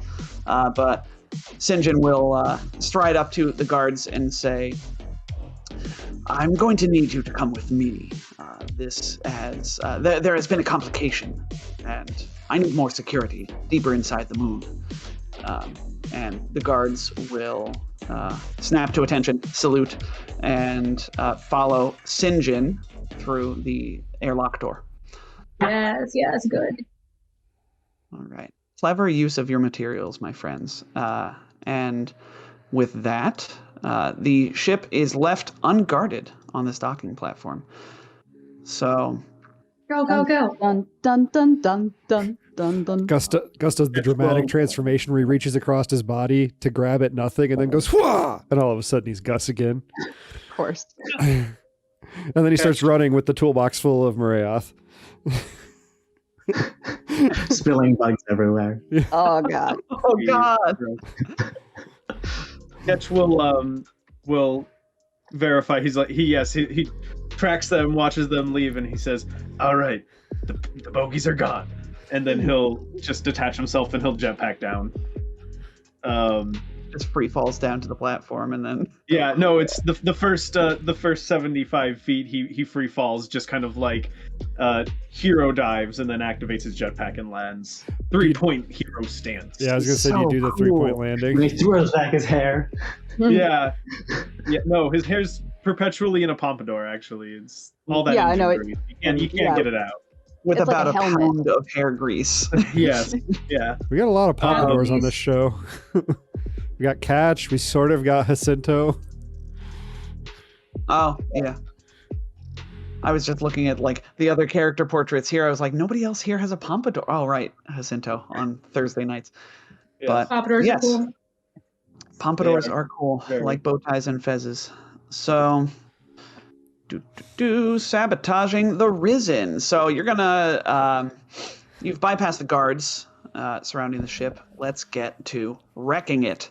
From what you know of this ship and its schematics, Ketch, you know there are 3 key access panels that you'll need to hit to disable the ship and make it unflyable.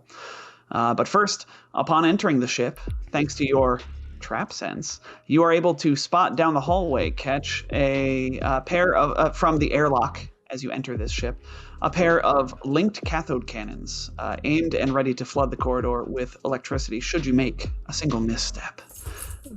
So this will, to disable this trap, and yes, this trap sighting brought to you by Ketch's 12th level mechanic trick. So I just wanted to ding that one for you and make sure that you understood that, yes, that option, that obscure option actually did pay off. So You did this. Your choices. Thank you. You have given me the serotonin. I feel validated. there you go. That is what I'm here for, as well as to make you all worry about your lives in this game. So you can give me... Yes. Just, sorry, Flavor. Ketch takes the lead walking onto the ship and says, "All right, guys." And he's like going through his pad. He's like, "And there's going to be 3 access panels, and I think they're going to be here, and wait! I sense something." Yeah.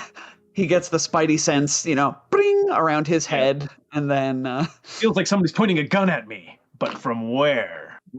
he does know that feeling a lot, doesn't he? So He's starting to get used to it.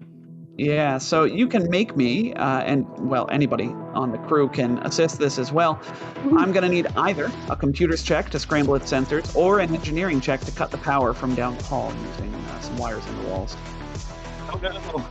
I crit failed, and I got a 30. You disgust me. Plus 29 computers with Auntie Nuna's help. That is, on a nat 1, with 1 aid, you have cleared the DC. You did need the aid. Mechanics for the win! Cat, Yeah. Cat, did you What? remember to look at the countermeasures? Okay, go. He goes to he's like halfway through like pulling out a fuse, and he's like, oh right, and he just gently pushes it back in, and then he pulls a different fuse out. No, not that one, dear. Perfect. All right, so you'll need to access each of the 3 aforementioned panels in order to hamper the Risen's functions. You can find them easily enough throughout the ship. You'll be receiving a +2 circumstance bonus to each of any of these checks as you're able to reference the schematics you received on the Risen. So panel 1. This panel accesses the fuel cells. So I'll need an engineering check for this, and it can be aided. All right. That pulls his Morlama tusks from inside of his shirt, gives the engineering one a little rub for luck, and gets a 37.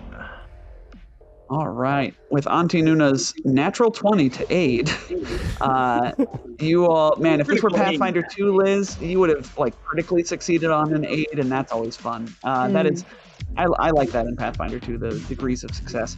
But all right, so yes, 37 plus 2 is able to bypass this panel. You're able, Catch, to create a leak in the fuel cells. This imposes the glitching condition on the Risen's engines as it's forced to operate on emergency fuel. On to panel 2. We can't put this panel acts. sugar in the gas tank. Jet? I was gonna say we can't put sugar in the gas tank. You'd need a lot of sugar, buddy. Oh, Yeah. This is a starship, but this panel accesses the landing gear, panel 2. So this will require either. Now, don't be hasty. Taps knows. Make me an athletics check, computers check, or engineering check in order to access this panel. So what do you all want to do? Computers? Computers. All right. What else cheers you on? That's a 45. Disgusting. 47 with Nuna's 46. aid. Man, oh man. So yeah, that's a 47. You just, I want to say that Catch just Fonzies this panel open. But no, you're using computers, so you don't just Fonzie it open because he punches the computer. No. What are you talking about? No. He activates Fonzie.exe. yes. And it's just the end result on his screen is just a gif of him Fonzieing a soda machine. A space soda machine. All right. Yep. You impose the malfunctioning condition on the engines instead of the glitching condition, locking the ship in landing mode. Now, finally, the panel that accesses non-essential wiring, which may sound non-essential, but you'll see why it is important if you succeed at this check. I say if as if you could possibly fail this. Go ahead, make me an athletics, computers, or engineering check once more. We're just Yep. climbing the ladder here. That's a 48. That's 48 plus 2 for Nuna is 50. A cool 50 on this DC 28 computers check. Literally too big to fail is Catch's computer bonus. The ship didn't know what hit it. No. So, yes, you are able to landlock the Risen. As you, the engines are at their worst stage. They are wrecked. That's the word. Wrecked. So the engines to the Risen are wrecked, landlocking it to this dock. So even if Sinjin were to get to his ship, he ain't going nowhere. Now, one more point of interest to really drive the nail home. I figured I would offer this to you all because they give it to me in the adventure path. I don't think you'll be interested, but just in case, you could access the ship's computer and perhaps lock Sinjin out of his own ship's records, removing him as an authorized user. Oh, that'd be delicious. Of course. That's exactly the kind of petty shit that Auntie Nuna goes for. Can we add ourselves as the authorized user? Yes, you can, Mariath. I'm so glad you asked. Now we have 2 ships. Yeah. We were talking about hiring a second crew. We can squish them together and keep one ship. Can we keep it? Don't get ahead of yourselves, but yes, you can keep it probably. So you can easily find the bridge of this ship. Now, Ketch, you're able to tell 2 things by looking at this computer. First, it has a shock grid hooked up to it. Second, when you boot it up, it asks for biometric authentication. It's got a biometric lock on it. You're going to need to make a pretty high computers check in order to access this computer, or borrow someone with a biometric signature from one of the ship's crew. But, again, how could you possibly fail a computers check, am I right? I aid. I rolled a 5 for a 34 plus aid, Tom. All right. I want to adjust the holographic feather on her hat. Yeah, that's fair. You do look very impressive, Sloan. Mm-hmm. I had to take the hat off to be a, maintenance worker. Make sure everything's perfect before we go on with the next bit of murder. Yeah. Gotta be a good-looking murder machine. Sorry, continue with your computer stuff. Absolutely. Oh, no, that's fine. Yes. So 34 plus 2 aids hits the DC right on the head. You are able to access this computer. I'm now imagining Sloan is sitting in an office chair just kind of going, wee. She's sitting in the captain's chair doing that. Yes, doing that, yeah. So, yeah. I will remind you at this point in time, Tom, of the countermeasures that are disabled when I access and successfully hack a computer. It's one additional countermeasure. Mm-hmm. You have disabled the shock grid on this computer, so that will not be going off if you should somehow fail. All right.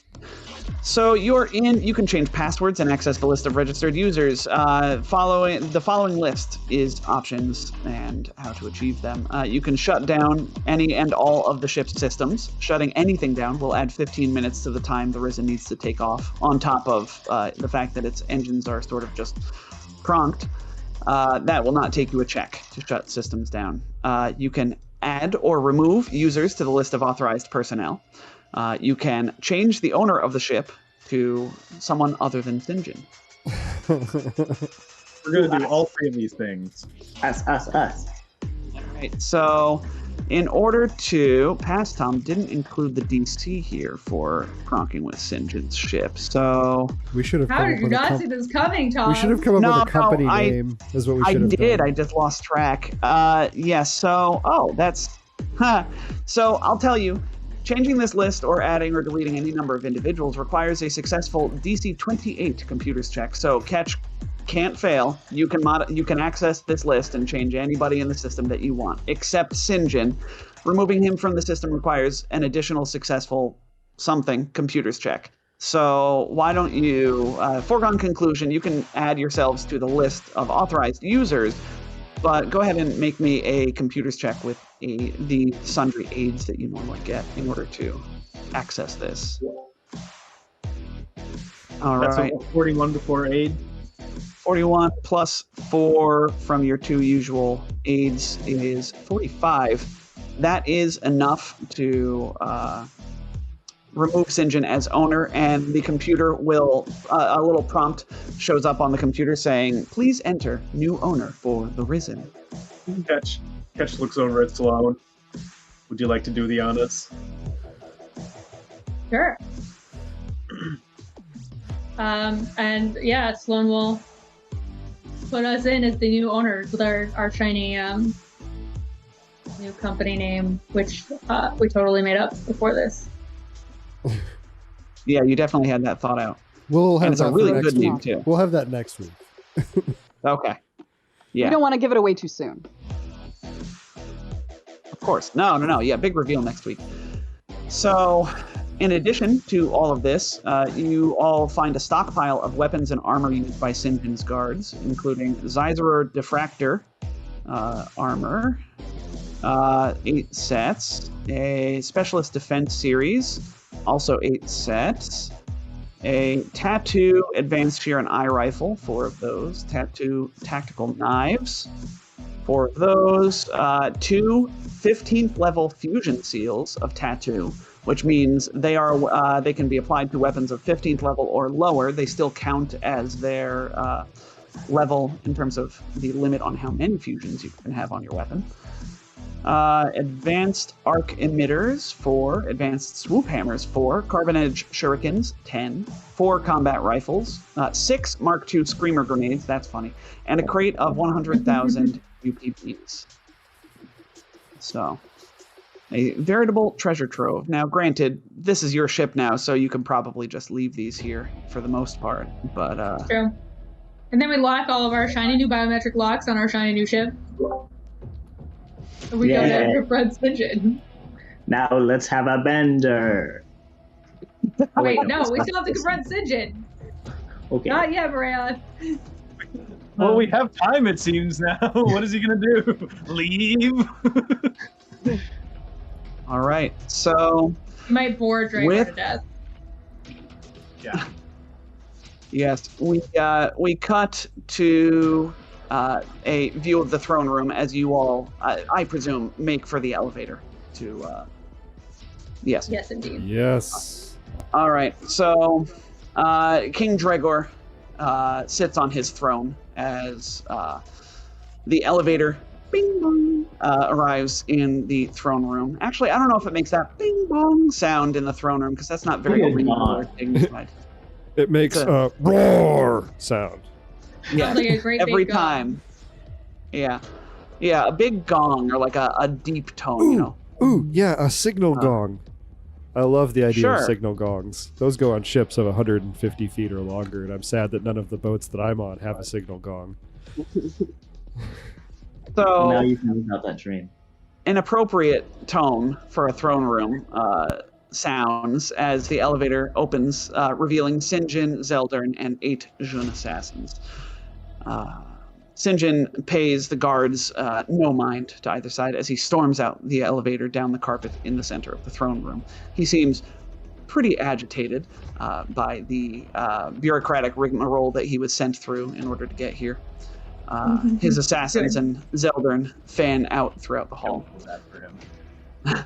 Telpi says, announcing Lord Sinjin of the Golden League. Dregor sits on his throne, the same practiced look of casual disinterest on his face that you all saw. He looks down at Sinjin from his throne as Telpi continues.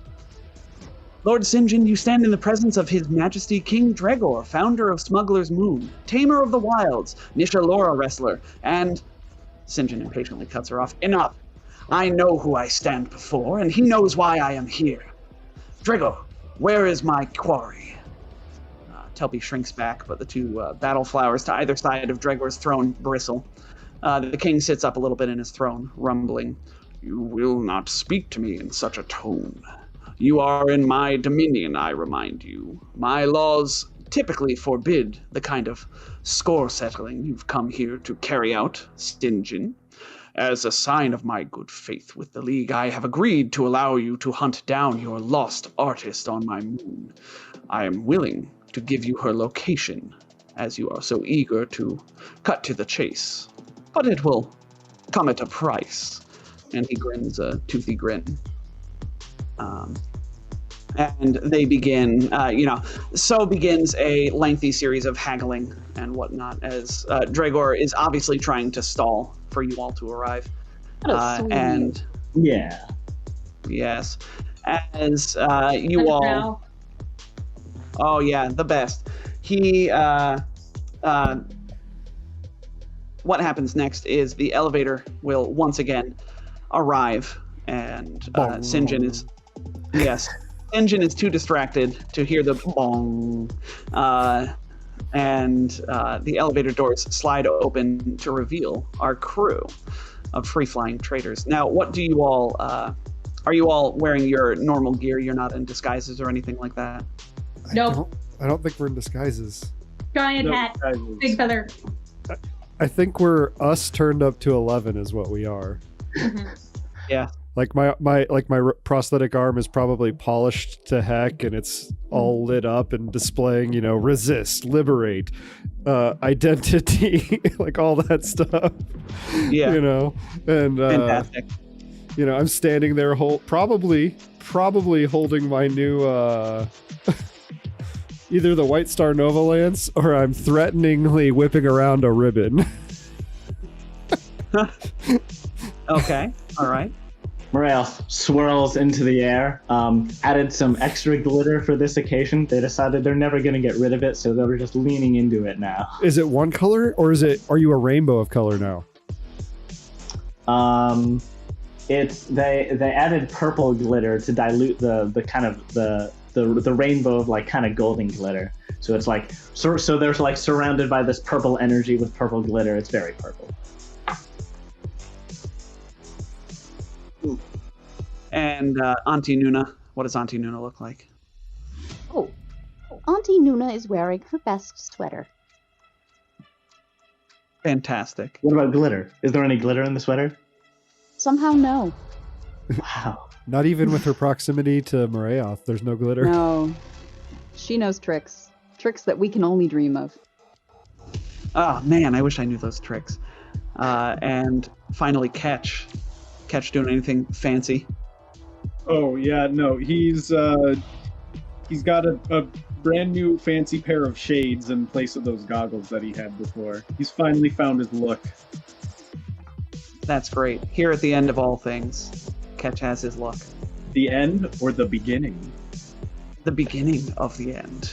As the elevator door turns open, Sloan, do you have any cool lines that you shout out to interrupt this meeting? I think Sloan, as the elevator doors open, her team, looking at their most badass that we've ever been, levels her pistol, says, Sinjin, your time has come. I doubt you're ready for a fair fight. Sinjin turns around in shock. Well, this is a surprise. I knew you all were foolish, but I didn't think you'd pull something this stupid. You in particular, Nuna. As you level your pistol at him, he, with blinding speed, darts up the stairs to Dregor's throne, faster than the bear can even activate his force field. The drow pulls a knife, presses it to the large bear's throat. Now, not a move, or the bear will be choking his own blood before you can get to him. Dregor whimpers, any bravado or show of regality lost. Next, he barks to his assassins, let's take this somewhere more private. 2 of you, with me. The rest, deal with these mongrels. With a flash, a tattoo on Sinjin's neck seems to rip off of his skin, expanding and forming a dark, glowing portal behind him. He shoves Dregor through, sneering at you all as he steps through himself, and blinks from the throne room. 2 of the assassins follow suit, tattoos on their bodies forming a portal behind each of them that they also step through. The remaining 6 Jeune assassins fumble for don't fumble, they're very graceful. They go for pistols, and each rips a shuriken off of their arm, familiar to you at this point, I'm sure. And with that, we are going to go to break. What a coward. The tables have turned. He pulled a Lucretia. Tables have turned to nothing. He's doing our dirty work for us. He's making it just that much easier to take over the moon. It's true. Like, for all the, no, Dregor is my best friend. It's gonna be like, oh, poor Dregor, my best friend. He died in a valiant defense of the moon. And now you all answer to me and everyone's free. We're just setting it up to be the next takeover, like holders of the moon, and it's gonna be through valor and combat instead of we killed your king, now follow us. Yeah. I'm just telling a story. What you do with it is up to you. But yes, so now I have a fun question for you before we go to break, because this will really set the stage. You did have Dregor lock the elevator door behind you, didn't you? We did. We did. You did. Fun thing about that lock, Dregor is the only one with the Void's authentication to unlock the elevator. You did, This I is believe, point out. Cats could hack it. Yeah, I mean, tell us the DC. There's also, you did, I believe, point out that I believe there were windows in this throne room that are breakable. And we can all fly. They're pretty solid, but yeah, they're breakable. So you all have that to think about for your fight with these assassins. But for now, I think we will officially go to break. So let's take.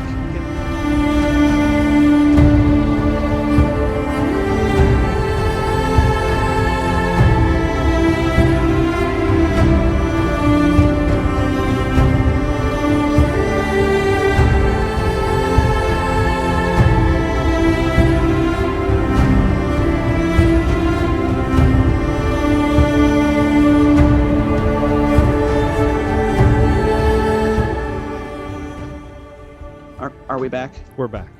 You gotta do a Okay. countdown. Usually there's a countdown. I know, I apologize. Even you do a countdown. I apologize. No, it's fine. It's all right. It's part of our charm. So we come back on this dramatic scene with Sinjin and two of his jeune assassins teleporting out of the room with cool magical tattoos and leaving 6 jeune to battle you all. I will say right off the bat, 2 of them appear to engage with Belgisi and Narasir, the 2 battle flowers, who were flanking the throne. They still are flanking the throne, but they're not on the battle map because I don't want things to to get confused. So, at the top of the first round, you will have 4 jeune assassins to battle, and I had everybody roll initiative except myself, like a foolish fool. So I will roll Also, initiative. why is Anti-Minute in front? What a fool. Simon, did you already have the +2 to Yeah, your you can arrange initiative? yourselves. Oh yeah, everybody 10. should add plus their initiative. But first, let me resolve positioning. You all could position yourselves pretty much anywhere on the carpet. Is where you can be standing. Maria, this time I will allow you to float into the air if you so desire. Much obliged. Of course.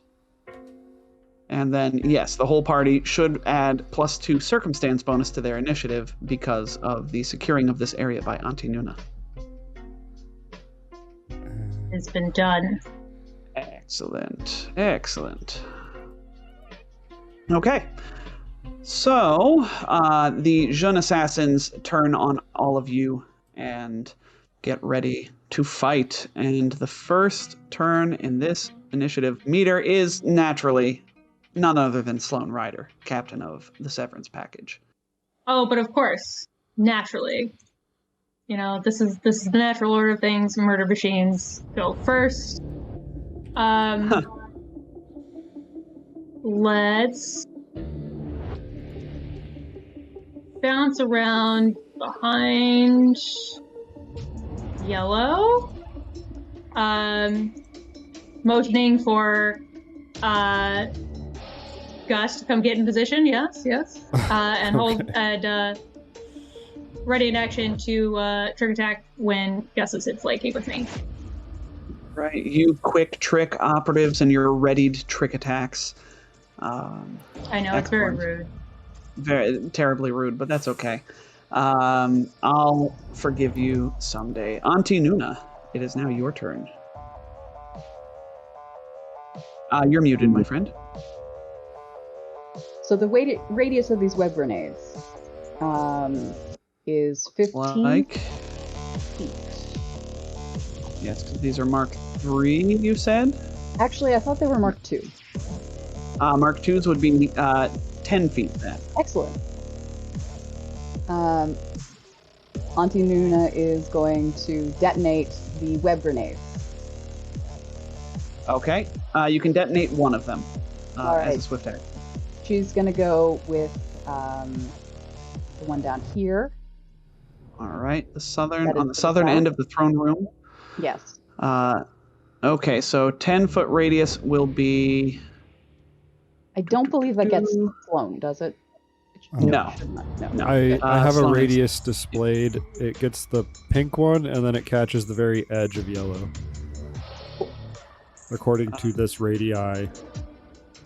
It doesn't get yellow though. Yeah. It will not get yellow because it's from a grid intersection. So And it doesn't you'll actually... Yeah. Yep. And the effect of a So web grenade is more to create difficult terrain. yes. So one of the webs goes off, and I'll draw that shape real quick. Would you like to do anything else? Activate the other web grenade. That's fair. Can I use a move action to do that? Yeah. And then use her standard action to Something put wrong about a get 'em on yellow. Okay. Let me draw that real quick. Oh, do I have a 10-foot radius? What am I doing? What am I doing with my life? Wasting my time. Marketplace purchases. It's a little bit too tall. Yes, it is. That was why I wanted to just pull out a radius instead. We'll go with a 10-foot cold, because that sort of looks like spider web. Not really, but then this will go to the back. There we go. And put that on the... Oh, and we'll copy it. And we'll paste it. And that is centered right there. And send it to the map layer. Boom. Okay. So that is Auntie Nuna's turn, and please remind me of who you get 'em. Whoops, that went away. Yellow. Okay, yellow. Map layer. Good. All right. And that is her Yellow, turn. get 'em. And a decently good, decent turn. +2, get 'em. All right. Oh, and she attacks, sorry. Oh, yes, you can do that. Go ahead and attack yellow. Yellow attacking yellow. That's a 29.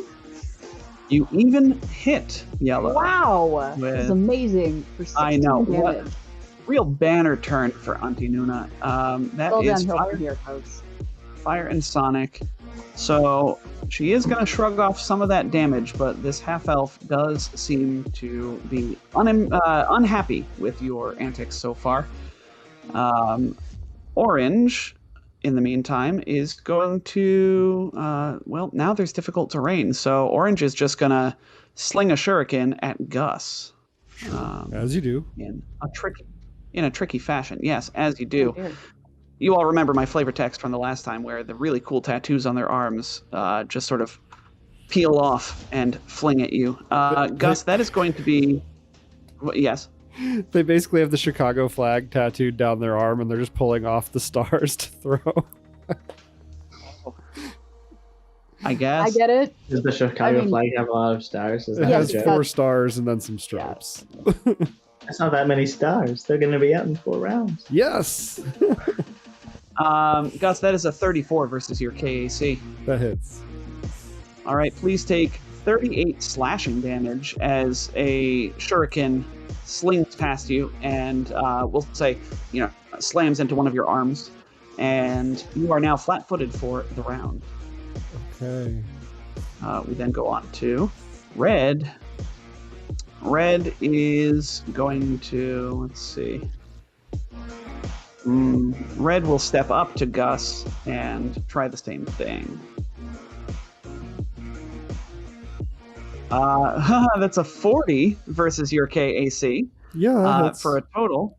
Yeah, man, I'm rolling poop on the trick attack damage, though. That is only 32 slashing damage, and you are yet flat-footed. Now, And that doesn't provoke even though it's Because Shuriken are both ranged or melee. You can. They are melee and thrown. Yeah, they are melee weapons with the thrown property.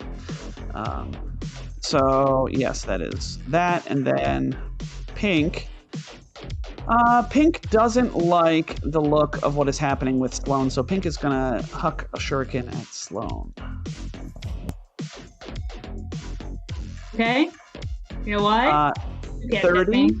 A 30 versus your KAC? No. No, I don't think that hit even the first time you fought these assassins. Dang. All right, Marayoth, it is now your go. Marayoth will activate Gravitic Reinforcement and will then Dirty Trick Red to blind them. What is that over there? Made you look. That is going to miss. No. Okay. No. Yes. Yes. So we go on to. Do you have a move action? Oh, you did Gravitic Reinforcement. We go on to Catch. Catch just is frustrated beyond belief, and he's going to do something a little bit stupid.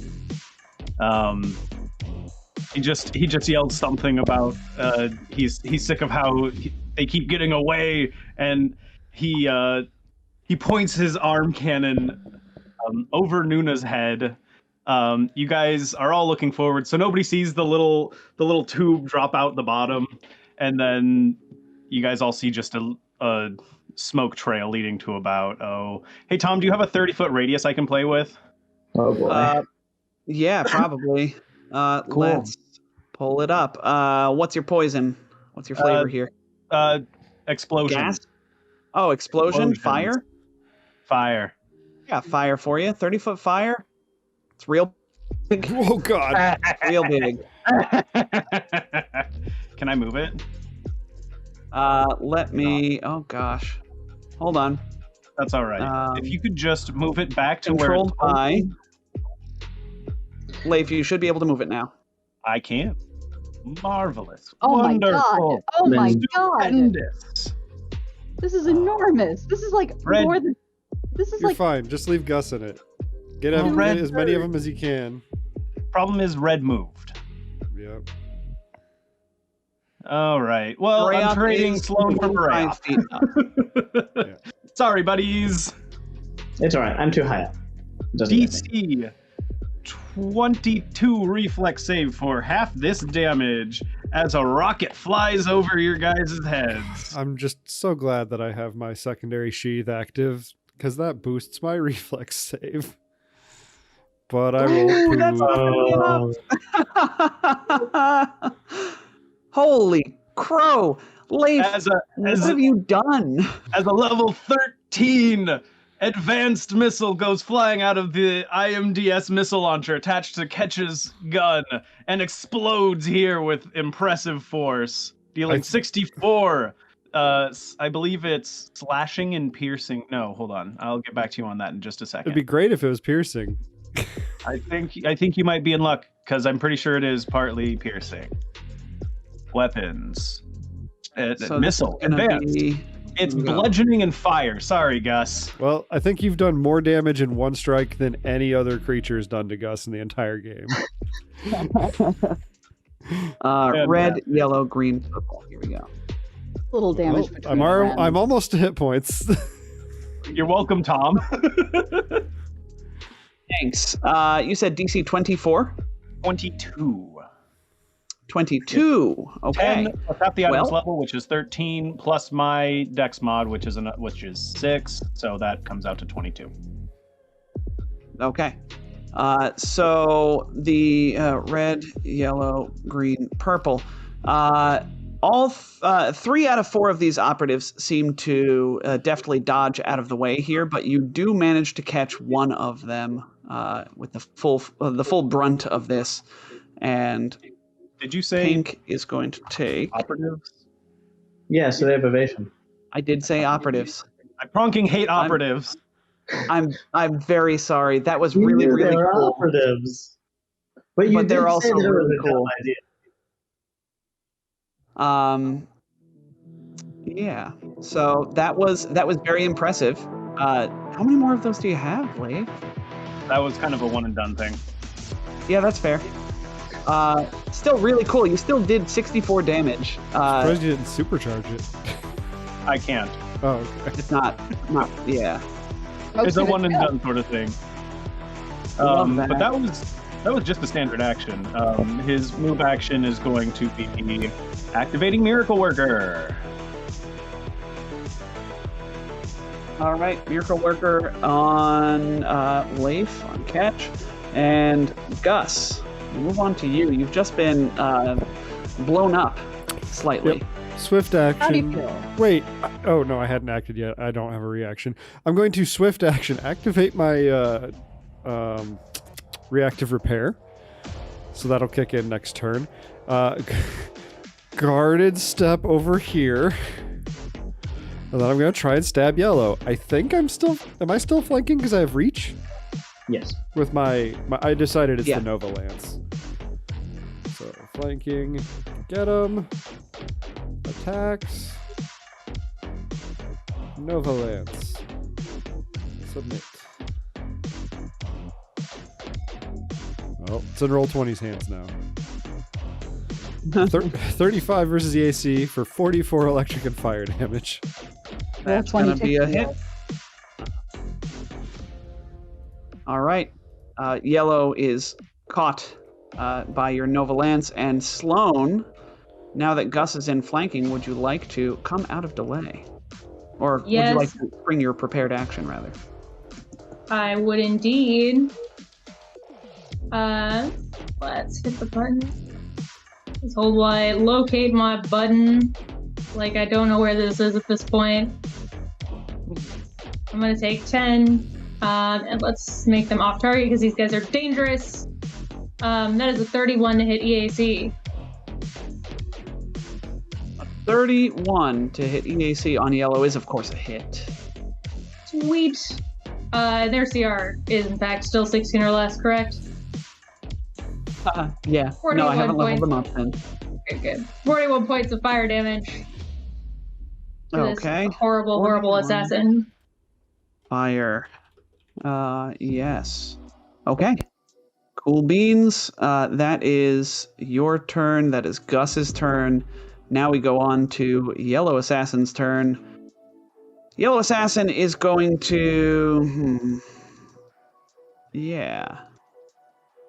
They're going to attack Sloan, because... Ouch. They draw a shuriken and strike with a trick attack. 32 versus your KAC, Sloan.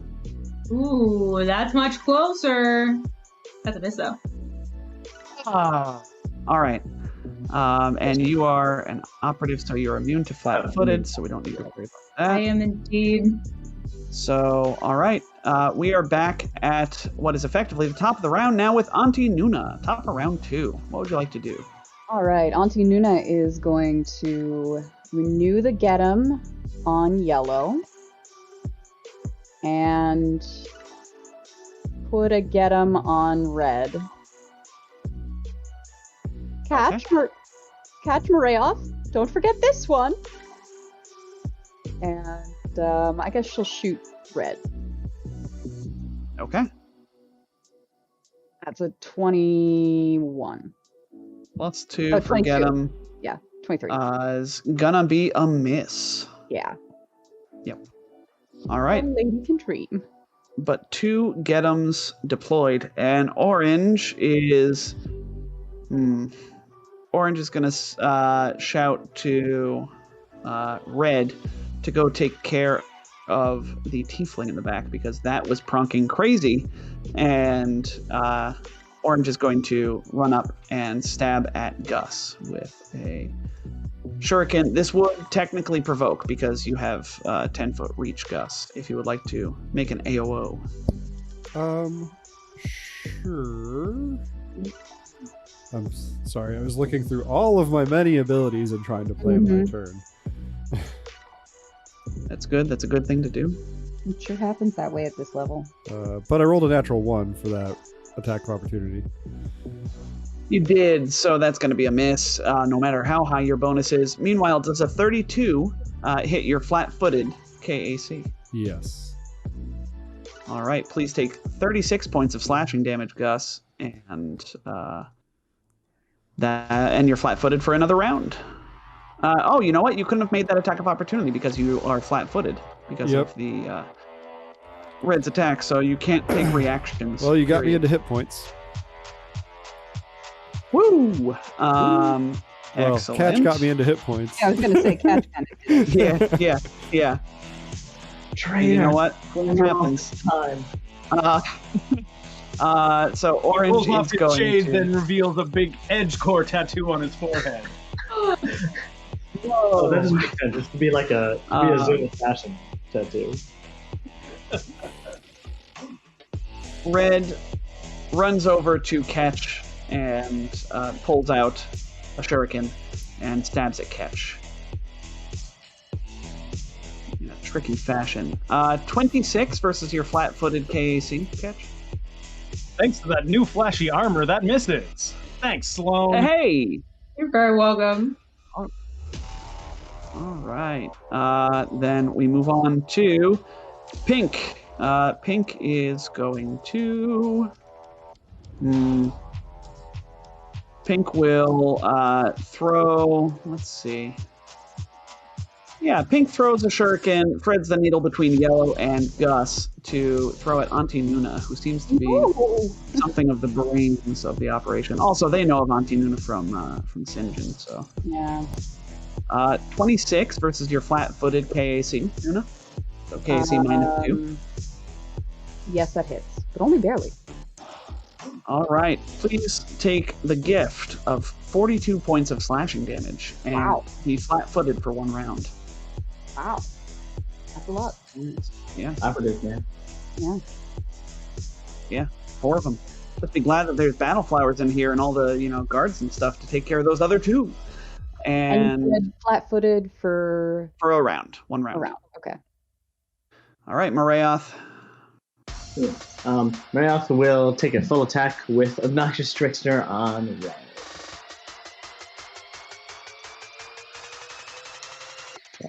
Here's the attack. Here's the dirty trick.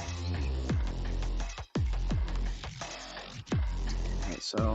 we'll roll on the dirty trick. Oh, I see. Yes. So 35 will hit EAC. Dirty Trick is going to... Let me double check there. KC, that is going to miss. 29 because of Get Him, right? Without Get Him factored in, yes. So Auntie Nuna, this blinding brought to you by Auntie Nuna's Get Him. Yeah. Puts the more in morale, or something. So 27 cold damage to this assassin, and a little bit less because of that. And then they are blinded. She's blinded for 1 round. That does not beat by 5, obviously, because we need to get them. Catch, your turn. You're muted, I'm sorry. You need to unmute, my friend. Thank you. All right, Yes. cool. You guys missed nothing. First of all, Catch, after firing that rocket and witnessing that fire explosion, is immediately thrown back. He triggers his own PTSD, remembering his friend burning in the car, and he just kind of like shakes it off real quick, hits a button, and it ejects the rocket launcher from there as a spent, item. He's going to use his...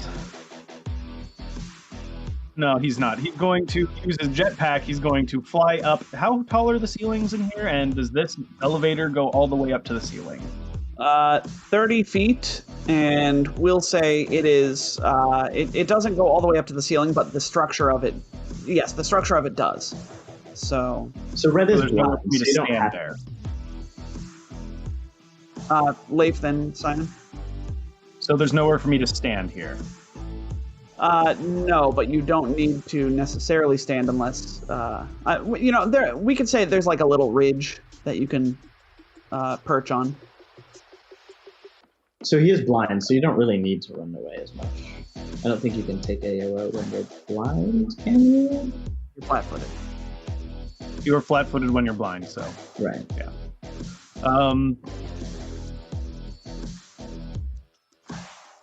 How high up is that ledge? Could I get there with one move action? Yeah, we'll say it's 15 feet up. Cool. I'm doing that. Okay. So he goes up here to get out of harm's way, uses his he kind of like climbs the guy as he's flying, like kind of uses his shoulder to kind of propel him up. Lands up there, uses his uses his one free extra move action per day. Thank you, Heart of the Skittermander. To activate superior firepower on red and begins overcharging his weapon, and that'll be his turn. Okay. And we move on to Gus Barrett Sinclair. Oh wait, I am currently still flat-footed, correct? Or does that fade on Yes. my turn? Okay. Well, You are flat-footed. Yep. Then I can't do one thing I wanted, but that's fine. I'm just going to full attack then. Yellow. Keep forgetting that we're fighting operatives, and it's really messing me up. You're telling me, friend.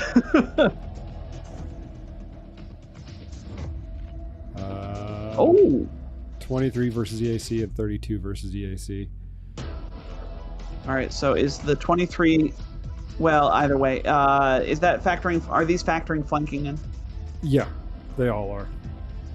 Okay, so the 23 is certainly a miss. The 32 is certainly a hit, as you get her in the, like the back of the calf or something, and you hear a sizzling sound. It's pretty brutal, as 43 points of damage goes in. You're bad And people, Sloan you should Rider feel now. bad. Sloan Rider, we're on to you. Well, you know what I'm gonna do? I'm gonna shoot this one in front of me. Actually, how bad is it looking? How bad are they looking? Looking pretty rough. You and Gus have done a great deal of damage to this this operative, this assassin. All right. Well, let's shoot this assassin. In the back of the knee, as one does. We'll do off target in case they live. Ooh, 18 versus flat-footed EAC. That's a natural toot. Toot toot. That is going to be a miss. Let me see those toot toots in chat. All right. Well, I will glare at them menacingly anyway with my move action, a 42 to intimidate. Yes, a 42 will intimidate for, if memory serves, 3 rounds. That assassin is shook. He is shooketh, even. You are Alright. doing them a concern. Doing a Better be heckin' concerned. concern. Yes. And, like there's chaos. a update on Leif's camera.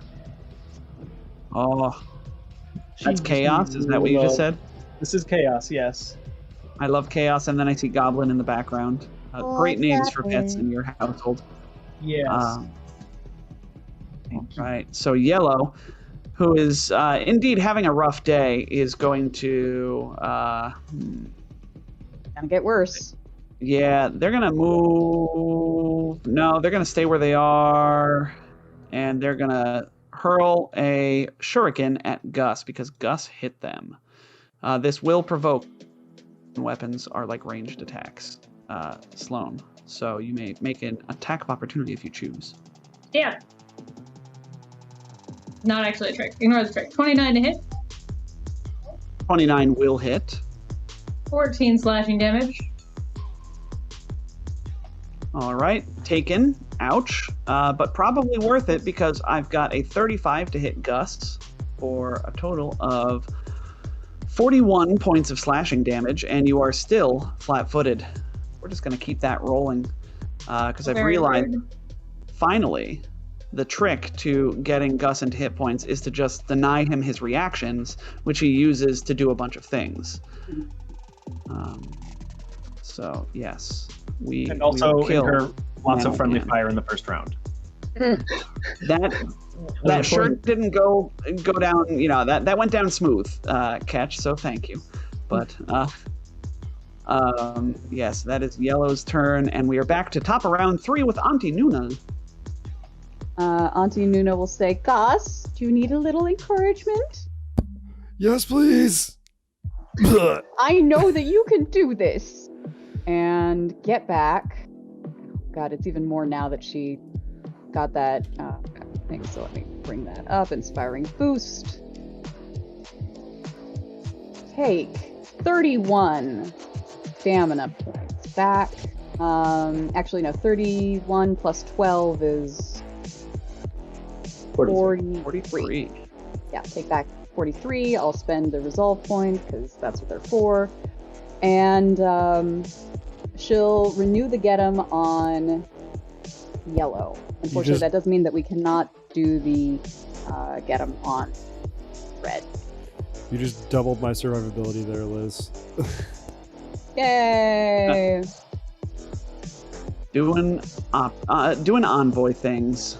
Just doing envoy things.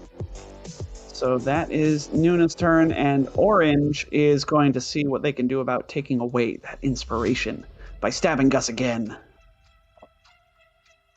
The shuriken flashes in a weird, inky sort of way. Man, rolling rocks against Gus, which is great for them. That's a 36 versus your flat-footed KC for a total of 39 points of slashing damage, Gus. Slashing, you said, so 34. Slashing, I said. Still have a little bit of stamina. And yeah, it's coming. We got Red up next. Red is blind. They are going to stumble around and decide to spend the standard action to remove these pesky bugs or the pesky gravitic fields from their eyes, and they can see again. And they will move. My brain. They'll move over here. And as they do, they'll draw a sniper rifle, and that will be Red's turn. Pink will. Yeah, I think Pink's either going to throw at Gus or Sloan. Gus is more odd than Sloan, so Gus it is. Pink throws a shuriken towards Gus. Skates through the air, a 31 versus your flat-footed KAC. That'll hit. All right. 39 points of slashing damage, and you are flat-footed. And now we are on to the heretofore untouched Marayoth. What do you do, Marayoth? Marayoth will use their haste circuit. Speeding up. Swarm of bugs flies over, I think, here. And then firing down at Yellow. Okay. This is with the standard attack, Dirty Trick to blind. I'm going to stop you for a second. The haste circuit takes your swift action to activate. Therefore, you cannot full attack the same turn that you activate it. Can you take a... So my actions are a swift, a move, and a standard? Yes. Got it. Okay. So... Yeah, it's a weird thing about the haste circuit. Too far away to do that. So yeah, okay. Then I will just blind you. Okay. On Yellow? Yep. That will blind her. She is now blinded, possibly, for the rest of her life. We are back to Catch. Right. Your running away is not going to stop me from shooting you, friend. Focus fire, Cat. Nope. Okay. Sorry, I've already used my move action to designate this guy as my target. He is my target until he dies. You're committed. I understand.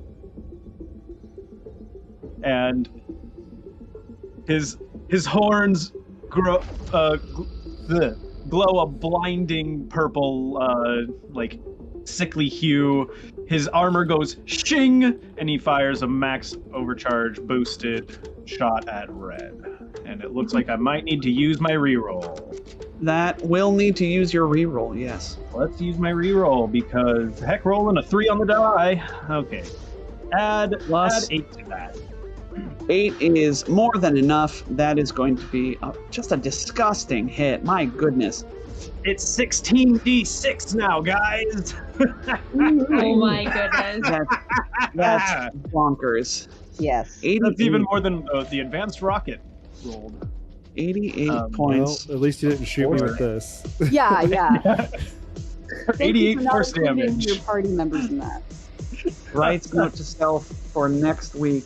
Have confusion affect catch somehow? God. Oh my God. All right, that was a heck of a turn from Catch. Red, as per usual, I don't know how many ways I can describe people just getting whammed by Catch's just dirty shots. But yeah, Red gets thrown against the wall briefly, nearly dropping their sniper rifle. Gus, it's on to you. All right, so swift action. I'm healing 24 hit points with my biosynthetic nanites. All right, Leif, could you mute for a second? I'm sorry with your. I'm just getting reverb. Thank you. And then I am. Well, that means I can't full attack, but I'm going to attack yellow. With a good roll, I will tell you, you could take her out in one shot. I missed though. Do you? Flanking and get him in flat-footed. I mean, that's already factored into my roll. Not Well, not flat-footed. flat-footed, but And but they're immune to flat-footed. I mean, they're immune to flat-footed. They're operatives. So I'll tell you, a +1 would make this a hit. But do you have any +1s in the queue? I don't. I know we have a We- reroll. I don't think we have any +1s. No, if we have anything in the queue. We have a reroll. Someone said an anti-operative reroll. Yes. So if you want to take that reroll for this, you may. Yeah. We got an hour left. Bud Stubble says, bring forth the +1. No, excuse me. They say burn forth the +1. I think I know what Bud Stubble meant. But we're gonna be My pedantic. authority. Burn forth the +1. I am the arbiter of pronunciations on this show. No. So the +1 makes that a hit, Jet, and 43 points of electric and fire damage. How do you bring down this first assassin? I stabbed them in the back as they were probably facing Sloan, I imagine. Just like, you're supposed to feel bad. Just go away. And she goes down, not away. Sloan Rider, we're on to you. All right, let's get around the other side of this one up here that's bugging Gus. Do. Bounce. And shoot. Let's make this one off target. That's a 20 versus EAC. Flanking EAC. You can't flank while shooting, but even flanking would not have helped you. As Flanking while shooting? Oh, that's not working. that 20 is very low. So It's very low. No, I rolled no, a I'm 4. sorry. Yeah. How yeah, does the 4 on never the come die. up? Curious. All right. Well, it was Yellow's turn. They're dead though. So on to Nuna, top of round 4. Go ahead. All right, Auntie Nuna will be applying Get 'em to orange. And Sloan, do you need any encouragement?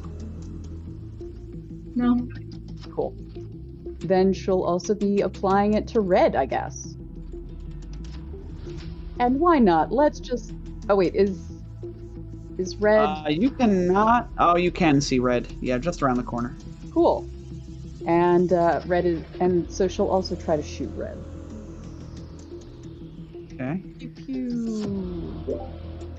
No, but No. Get 'em. 3 on the die. And What? on orange. And on orange. Thank you. That was exactly my question. All right. Get 'em's all around, and now it is my turn to do things. Oh, dear. Orange. will, heretofore untouched orange, it's going to accept this new challenger and either attack Sloane or Gus. Odd is Sloane, so we'll attack Sloane. So... Oh, rude. Back. Stab. All right. A 34 surely hits your KAC. Just barely. Oh, thank goodness. Please take 39 points of slashing damage. Jesus. Oh no. I haven't been hit yet this fight. This must be damage from before. I trust you. All right, so Jeune Assassin, the red, is going to take a sniper shot up at Ketch. Number to hit is 30. All right, well, I can probably hit that. I rolled a 30, exactly. So that's good news. 27 points of piercing damage, and you are flat-footed for 1 round. Sorry, you said 26? 36. 27, in fact. Where did I get that? Okay. I'm just hearing numbers I want to hear. Sure. And you are also flat-footed for 1 round. So remember that. Now we are on to Pink. Pink will... Pink is going to fling a shuriken at Marayoth. Far too late to realize this, but Marayoth seems to be annoying, and so we're going to try and... Obnoxious, actually. Yes, quite obnoxious. Ooh, Yeah, that's a that's 38 versus your attack for 51 piercing. Slashing. 51's a lot. Yeah, it is. That was a really, really high roll on 5d8 for that trick. So they're too tricky. Marayoth, your rebuttal. Marayoth will rebut orange, not pink. Fluttering over to this square here with haste. Then we will do the Obnoxious Trickster full attack on pink with a hindering instead of blind, because they can't be flat-footed, but they can't... Sorry, not hindered. Entangled. Yeah.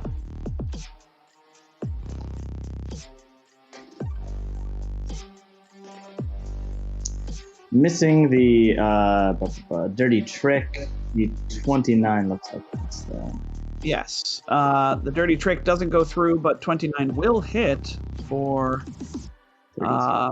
not quite 33, but a lot of cold damage nonetheless. Very good. Catch, your turn. All right. He just wants Red to go to sleep. Permanently? Yes, permanently. Oh, Bedtime, God. boys. So he's gonna initiate rapid fire mode and starts and fires prematurely. Aims and fires 34 to hit for 64 damage. Okay. Yeah, describe what it looks like as this jeune assassin hits the ground, her gun falling lifeless from her fingers. He does kind of it's almost a double tap, you know. The overcharged shot last round, and then he shoots her in the exact same place, right in like the forehead area, with the second shot, and her head just kind of. Ooh. All right. Yeah, we're not Mercy Fusion's inactive, boys. Looks like Mercy is back off the menu, boys. All right, Gus, it is your turn. So I didn't get trick attack last turn, which means I am not flat-footed. Flat-footed is off, yes. So I spend a reaction to quadruple the amount of stamina I recover this turn, equaling 12. And then, because that's not a swift action, I full attack orange. Okay. Wow. Oh, what? Did I click on... Why did that break? Wow. That is... What I don't all know. over the place The first in that attack window. is definitely a miss. So why don't you roll me another d20, because I'm not seeing the roll for the second attack. Just roll me a d20 and add your... We'll add 16 to it.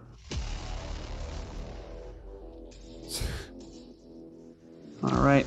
23 is going to be a miss. So 2 swings, 2 misses. Perhaps Gus is a little flustered by the assault he's been under, but those are both misses. Is that even with... Oh, he doesn't have flanking. He's Sloan, doesn't have it. Yeah, no, she does. But he always factors his things in. Yeah. My normal attack bonus is plus 20, but because it was a full attack, it would have been plus 16, so 16 plus 7. Got it. Fun Rider. See if we can't get this assassin. Let's shake first. You shouldn't come here. 28 to intimidate. Let me double check my DC. 15 plus 1.5 times is... No, that's not going to do it. Yeah, that was pretty low. That's okay. Yeah, it's a 3 on the die.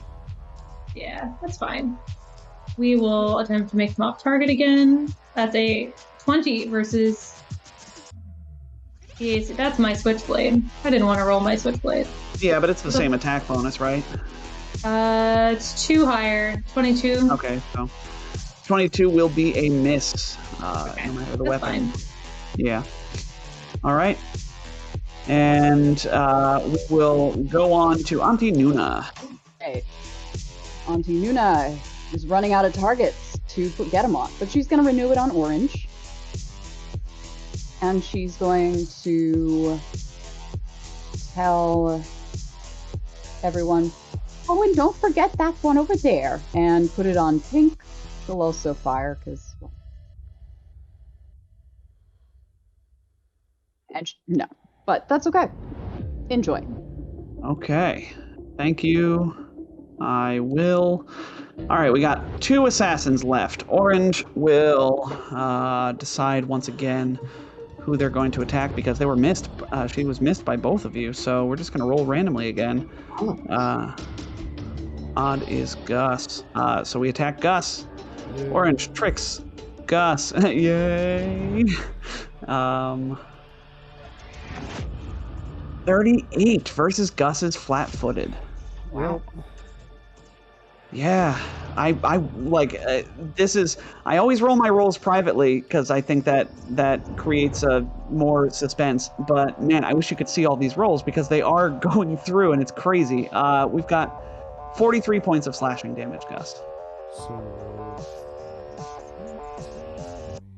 8. And you tricked me. So you are flat-footed again. And okay. So you wipe out my stamina, and I take 13 points of hit point damage.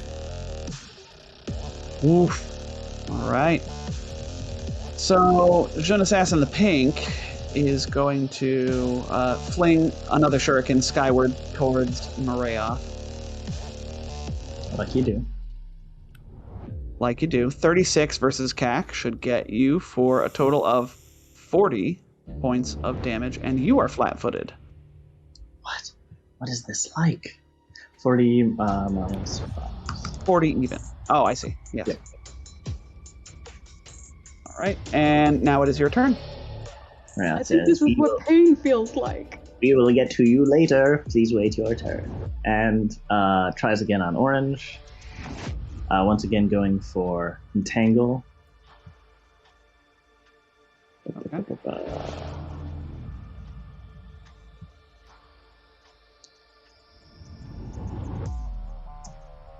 The attack, 36 hits. the attack will hit. The trick will miss. Even with +2 from Genom. Even with +2 from Get 'em. Alright. A +1 would make the difference. But It would? I don't know if we have that kind of time. Yes? I'll give it another 5 seconds. Yeah, well, we've got is the anti-operative reroll. That's it. Yeah. I mean, It's alright. It's alright. there's a super good chance that you succeed if you do the reroll, because you only rolled... Oh, there we go. Butt stubble saving the day again. Butt Wow. stubble. Thanks, Butt coming in Stubble. clutch. You complete me. It says boo. Ooh. Butt stubble. This entanglement brought to you by Butt Stubble. Entangling butt stubble. Ugh. All right. Well, Sounds like a necromancer spell. does it? I mean, necromancers can be jerks. Can't be. Yeah. Not always, but they definitely can be. All right, Catch, it's your turn. Siphon life, call from the grave, entangling butt stubble. It's all horrible. These are the horrible tools of the necromancer. Catch vents. Sorry, go ahead. Catch vents the built-up steam in his gun. Uses his move action to designate orange as his target. No, he's not. He's going to designate purple or pink as his target because orange will be dead by his next turn. I'm sure of it. Look at all of those people engaging this one guy. And begins overcharging his weapon. All right. Okay, so another supercharge. How many uses you got that? Do you have of that a day? I was thinking about that actually. I've used one of 4 today, and I'm gonna actually save them because I know we got stuff to do and people to kill. So we're gonna say we're just gonna shoot him. Miracle Worker. 3 shots in a row. Miracle Worker. Yeah, I got all this stuff active. 3 shots in a row. I know, it's so uncharacteristic. Like you said, we got stuff to do. We got people to kill. Don't forget your coordinated shot. Stuff to do, people to kill. Yeah, you know what? And if that's the case, we are going to track orange. Look at me being a team player, guys. Yeah. We're very proud. Focusing fire. What? I have never heard of her. 41 to hit for 60 force damage. That's actually a 42 to hit. With believe it or not, that didn't make a difference in whether that hit or not. There wasn't. I just wanted to let Gus know I didn't forget. I see. That will, of course, hit 60 points of force damage. Yeah, like, your normal shot really isn't all that low, my friend. Well, you wreck house with that gun. I bought a level 13 weapon with that nearly 100,000 credits that I had, so... Gotcha. Okay. And I had a week's downtime to turn it into my designated weapon, so... Yes, you did. Yeah. Okay. So that is Catch. That's just 10d6 by itself boosted. Yeah, so 8d6, right? Because you have improved overcharge. Yeah. Okay. Yep. Yeah. Plus, an extra 12 damage on top of your normal 12 level specialization. So yeah, weapon prototype mechanics are very good at damage, as it turns out. Gus, fair thing player. I heal a slight bit, but I believe I am flat-footed now. Correct? You are. So, just gonna full attack and hope. I'm just gonna make 2 single attacks and we'll subtract 4 because I don't know why my full attack is broken on the Nova Lance and it wasn't last week. That's fine. Yeah, it's that second attack for some reason.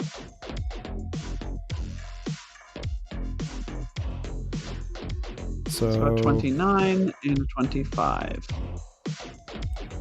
The 29 will hit Entangled. Does anybody remember if that is flat-footed or if it's a separate -2? A separate -2. Gotcha. Okay. Why did Then the 25 will hit their EAC -2.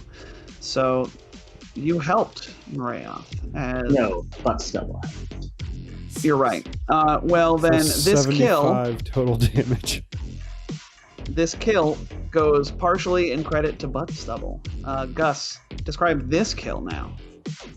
I pierce them through the chest, and a rainbow lance comes out of their chest in front of Sloane, just sort of casting prismatic hues across her skin. Beautiful. All right. So that is Gus bringing down another of these assassins. And Sloane Ryder, you have 1 assassin left. What would you like to do? Well, I'm gonna bounce around the far side of that one. Heck you. And the horse you rode in on. And Shoot it in the knee. Is the web difficult terrain? It is Yes, difficult it is. terrain, yes. I don't care about this. My God. Who do you think you're talking to? She's so mobile. Oh no! That's a nat 1. That's not Yikes. gonna hit. I'm having no luck with rolling dice. No. That's okay. No. Hit me! Uh, Hit me! Do you want to, as we are nearing, we're getting closer to the end of the session today, do you want to use that anti-operative roll? Or can you, morally, Didn't- since you yourself are an operative? Wait, But it's can against we use the... I'll use the anti-operative roll. Let's do it. Like Circle of Evil, and you realize your thief or your necromancer can't come with you. Ooh, Right. That's awkward. Ooh, that's a 15. That'll probably hit. That 32? certainly will. Versus EAC. Yep. Beautiful. Oh, that'll hit. Gorgeous. All right. That is... 52 points of fire damage.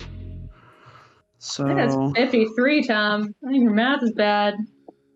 15 plus 37 52. is 52. No, you're I'm right. sorry. You're right. That's okay. That's fine. You were so Um, confident My there, math Nick. was bad. No, that's okay. It's no, it's fine. Confident So like an operative. yes, exactly. Then I have to do more math. This is because we have resistances. Yes, there we go. Right? Okay. Good. So that's that. An excellent turn.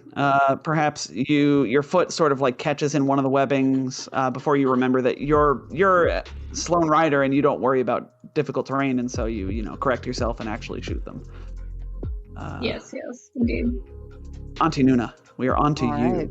And at the top of Auntie Nuna's turn, these webs are going to go away because they were around for 3 rounds on the 2d4 that you roll for them, and their time is up. So Oh, the thank webbing disappears. All right. Wow. I mean, Or, loses its potency. Auntie Nuna will encourage Marath. All right, Marath. Buck up, you can do it. And get your inspiring boost, but I'm not going to spend the resolve point to give you, or unless you really need it. Do you think you need it? We've got one more person. We'll be fine. Okay. Have 31 back. And she'll renew the get 'em on Pink here, and I think that's everything. Yes, done. Okay.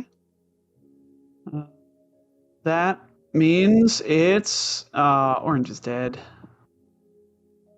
So is the other one. Pink. It's Pink's turn. All right, so Pink is going to whirl around and take a slash at Sloan. Rude. Yeah, they are pretty rude, those rude assassins, but they missed. That's a 27. So That's miss. Maria. Haha. they really should learn not to attack Sloan. They should just try and bring down who they can. Still with the haste circuit, Marath will hover over above Pink and hit him with a entangling and attack.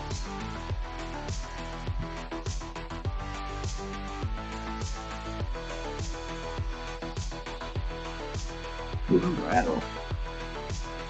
Those will both miss. Even the 28. Why 20? Oh, get them. The 28 will hit their KAC. So they are entangled. Got it. And now I understand why they specify that the dirty trick can go after the attack, after the first full attack, not before, because otherwise, flipped, that actually would have made the 23 hit. Yeah. Yeah, that's okay though. You still entangle her. Yeah. Lots of debuffs. Catch. It is your turn. All right. Redesignating our target and firing. Oh, I didn't say thank you specifically to Svenster for the crediting Svenster for that reroll. So thank you, Svenster, for turning Nick's 1 into a 15. Yes. We used the reroll. Oh, We did. We did use the reroll. and I It already was an used at 1. my- It had to be done. Okay. Well, I also have a nat 1. Oh, just all the rerolls on YouTube. Why? Is this what it's like to play without rerolls pouring in? Oh, I can't miss. I'm catch. Damn it! This doesn't happen. oh, And- that's gonna be a and miss. having encountered an anathema, he keels over dead by the Lord's hand. Oh no, we need you for Oh, the no. next fight. Snaps his rifle in half over his knee. Goes No. home. It's just an anathema to him to miss. He can't miss, otherwise he loses all abilities as a mechanic. I think is how that works. Yes, you're right. That is in the rulebook. So, existential crisis aside, Gus, it is your turn. Gus heals a little bit, and then I think stops here, because if they decide to turn around and attack me at range, then they potentially provoke an attack of opportunity from Right. Sloan. So stop there and stab out with the lance. Submit. A 33 versus the 33 AC damage? for 43 damage. Oof. She's not looking good. And that is Gus's turn. Sloan Rider, take us home. Try. Let's do it.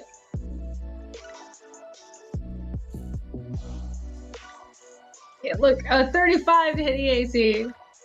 That is going to be a hit. Describe how you Yes. end this operative.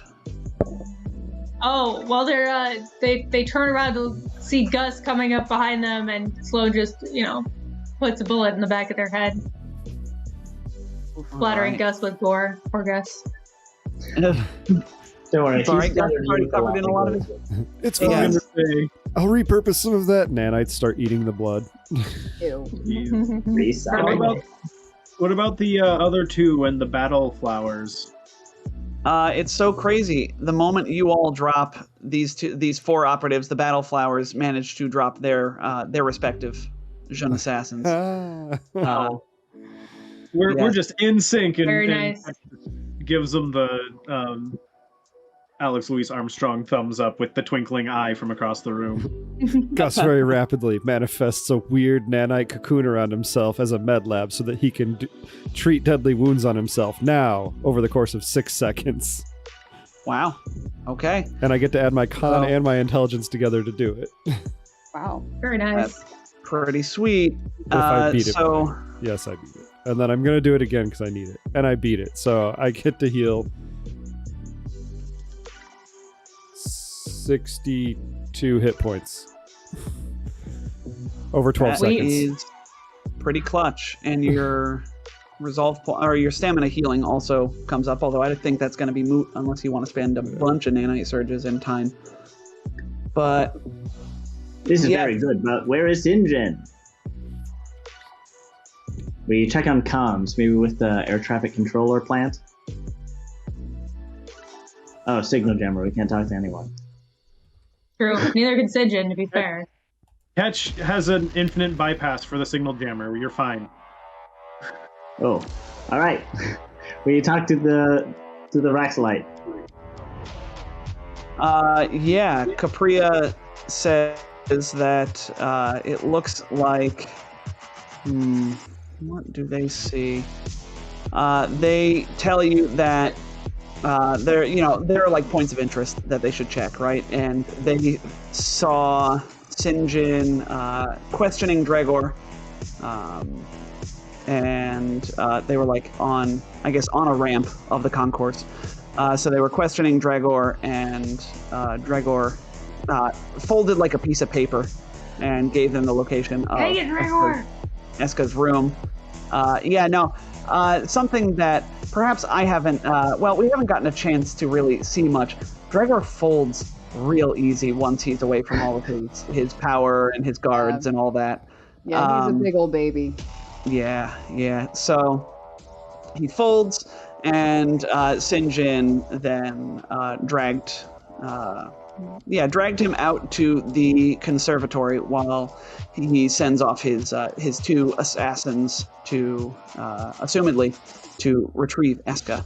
Also, I'll say that because Zeldern was ostensibly up here as well, Zeldern will have been whisked away by the assassins and is brought with them to retrieve Eska.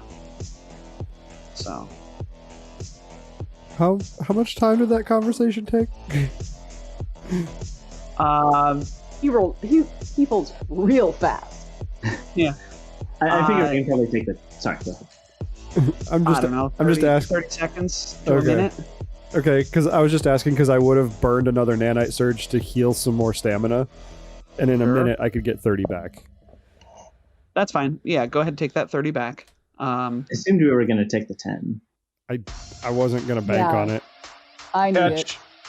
Catch will work through the 10 to remove the lockdown from the elevator so we can go. But that would make sense that we take a 10 to do such a thing. Since considering Dragor's the only one with the pass to unlock it, and you know that spoke to me as sort of a plot armory thing. But 10 minutes is enough to bypass plot armor, right? Yeah, I have an idea in mind of a DC as well as an amount of time that it will take you each time to attempt the computer's check. So let's go with that number.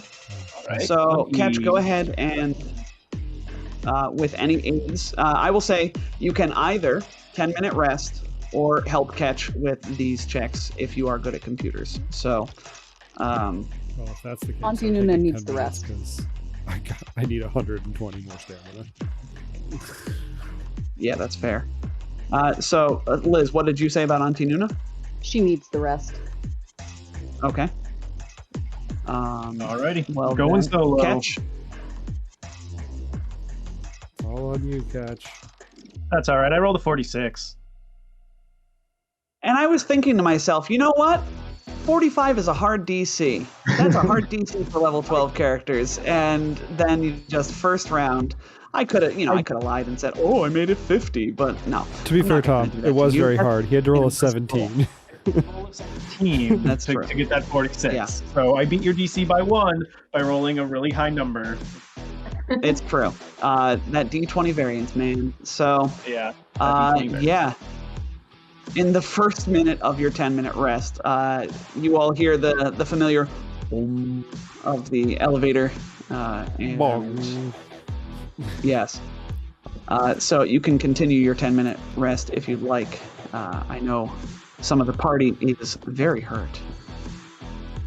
Does anybody else have hit I'm point mostly damage? talking about that. Catch will spend the rest of the 9 minutes of downtime profusely apologizing to Goth specifically. I mean, I did tell you to do it. I just didn't think it was gonna be that bad. You know what I'm resistant to. Why don't you pick something I'm resistant to? Like if it had been piercing and bludgeoning, I could have resisted 17 points of that. Such a terrible friend. And Catch is just, I'm sorry. I don't know what happened. I'm sorry. I just lost my temper. I'm sorry. Oh boy. All right. So Capria will give you all sort of the eyes in the sky view of. At this point, Zeldern seems to be. Let's see. Zeldern seems to have been left behind. He went with the 2 Jun assassins into Eska's apartment. Did not come out. So we lost sight on Zeldern, but Eska is with the 2 Jun assassins, and they Capria saw them about 5 minutes ago head up to the conservatory to meet Sinjin. That was the direction they were headed. So, what do you all do? We go to We're the taking the elevator conservatory. down.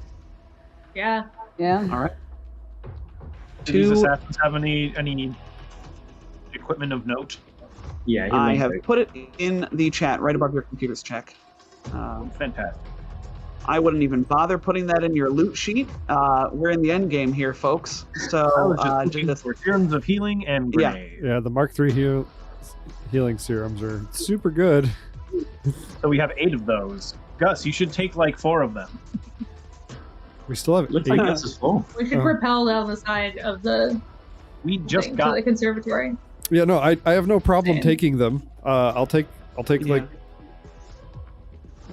4 if you think I need that many. well. You and Sloan should divvy them among you. Maybe Maria should take 1 or 2. But I have several different tiers of serums of healing, and I have no occasion for using them. And that is definitely not a challenge, Tom. I still have 2 Mark IIIs myself. I've got 3 Mark IIIs already. I'll take 2 Yeah. more. Just take all of them, Gus. It's not worth the bookkeeping. Okay, Mhm. I'll have 11 Mark III healing serums. They're in this Cool. pocket, everyone. If I fall down, reach in this pocket. Gus's emergency pocket. Got it. You got it. yeah, I should got a get big one of, red cross over I it. should have upgraded my prosthetic and had like a storage compartment. Oh, that would be so Full of cool. healing serums. That We'll would be take the awesome. elevator down. Get another Ask each mechanical other arm about- full of candy. Okay. All right. The elevator brings you down to the conservatory. There seems to be a great deal of concern.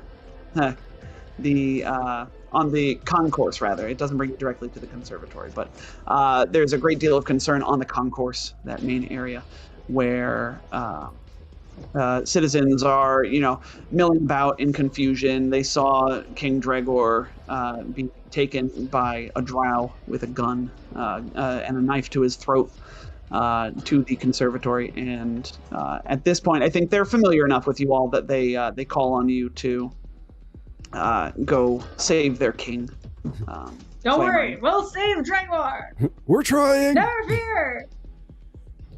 We have everything under control. Everything is fine. Trust me. He is our greatest friend, and we his. Of course, we will go save him. And if And should he he is die, to he- die, and if he is to die, we will have no choice but to try to carry on in his stead, as he would have wanted. Too much, Maria. Too much. We cut Marath off before he can say anything like that. He's saying We're that out to the next telepathically to elevator. Gus, and Gus is like, "Yeah." Oh my god. Okay, so let's see. Let's double check. All right. So let me place you all on this map that I've got here. Map. Map? The map. The final map? map. The map. The final map we will ever need for this game. The final Oh my Steve. goodness. Don't say that. You're breaking my heart, Tom. Oh, it'll be great. So, confirming that everybody has spent resolve points as they wish to regain 10 stamina, regain their stamina points. Yes. All right. We go in. You enter the conservatory through the door which Capria pointed you at. Oh, this is a pretty. And map. it is pretty, right? I like this map. You see, you see the tree at the center and this idyllic pond with some space fish swimming around in it, some nice park benches, and a stone sculpture here, as well as rows of bushes lining this area of the conservatory. 100 feet above you, you do hear as you enter a low laugh from Sinjin. And, it's a laugh that you recognize because it is Sinjin. He stands on the stone balcony up above you, like a viewing platform over the conservatory, training his gun on Eska, a knife at Dregor's throat. All of them perched dangerously on the conservatory railing, one push from falling to their deaths. a pair of jeune assassins stand between the stone platform here and or the stone statue over here where I'm pinging and over there. Their tokens aren't on the map yet. It won't be important right now. Lips twisted in a sneer, Sinjin says, "You think you've trapped me? I've faced worse odds countless times before. After every battle, I stand triumphant. It's you who is trapped. You who won't leave here alive. You never should have brought me here. Now I will have everything that I want. You dead, Shyath still in my hands, and one little black mark removed from my history. I will walk away victorious." And with that, he pushes Dregor and Eska edge. And as they plummet towards the ground, that is where we are going to leave off. Oh. Today's I knew I should have interrupted his monologue. I was gonna say, Yeah. Gus spends a nanite surge, 2 has a swift action, sprout some wings, and fly up to catch Eska. Yeah, I mean, we're all episode. gonna. Oh, all of that is going to happen next time on Non-Standard Action. Oh, On cliffhanger. our final, yes, a literal cliffhanger. Well, it's not a Probably literal cliff cliff, fall. but no. It's a fall balcony hanger. hanger. Yes, next week on our last episode of Fly Free or Die is when this will resolve. Looking forward to it. It's been quite a journey running this AP, but all of that talk can happen next week.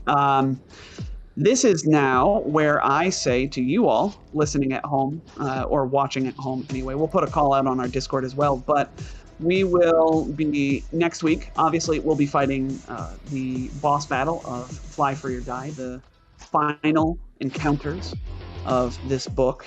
And after that, we'll do some epilogue stuff. And after that, I would like to answer some questions that anybody might have about running this book, running this AP, either for the players or for me as the GM.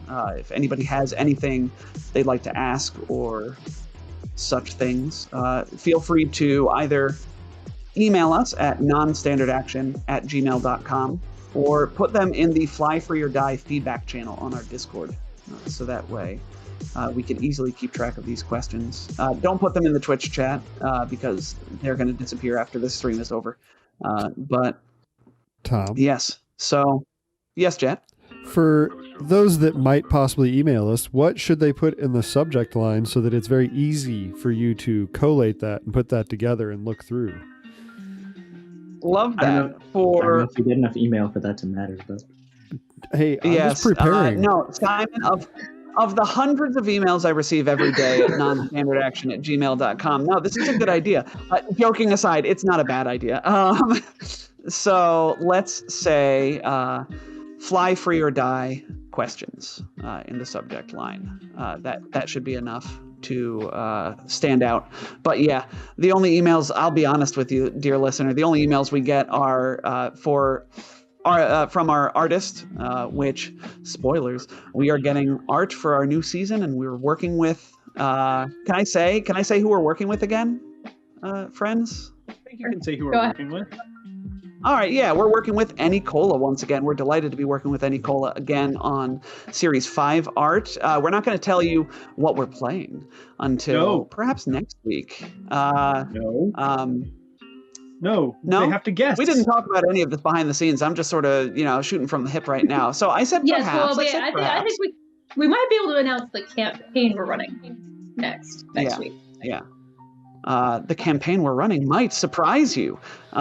So 10 tips for playing Paizo's products. But yes, so tune in next week to find out all of these cool things and to see the thrilling conclusion of Fly Free or Die.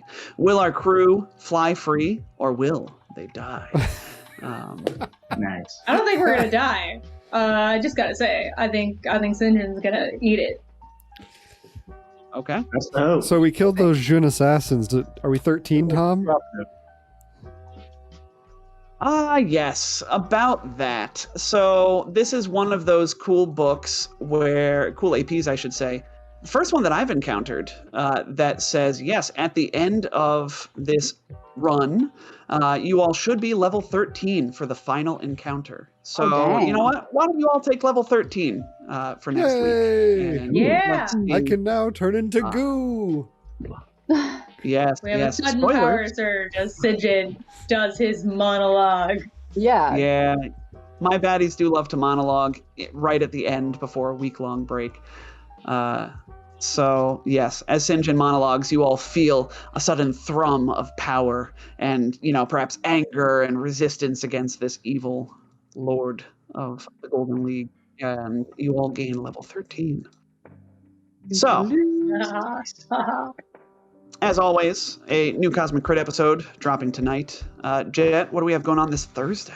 This Thursday, we're continuing our attack on Sandpoint. And when we're sticking around after the show, I've got a couple options to possibly put forth towards the few of you that are here to think about. But Sandpoint's still under siege, and it's been hit by orbital bombardment twice thus far. Yikes. Yeah. Very That's not cool. That's not cool. We're going to have to do something about that starship sometime. Okay, then Leif, thank you for running our audio through Hydra, our musical Discord bot. Our wonderful character art was done by Enicola. She is at Enecola. Again, since I stumbled, at Enecola on Twitter. Hit her up for some cool art. I know, again, I've gushed before. I'm going to gush again. I'm very excited that we're going to be doing some more art with her for Series 5. Thank you to Paizo for the awesome AP, and specifically Jessica Catalan for writing Book 6. Thank you to Nick for our stream assets, for Jet for running the stream. Thank you, all of you, for being here and being my players and friends.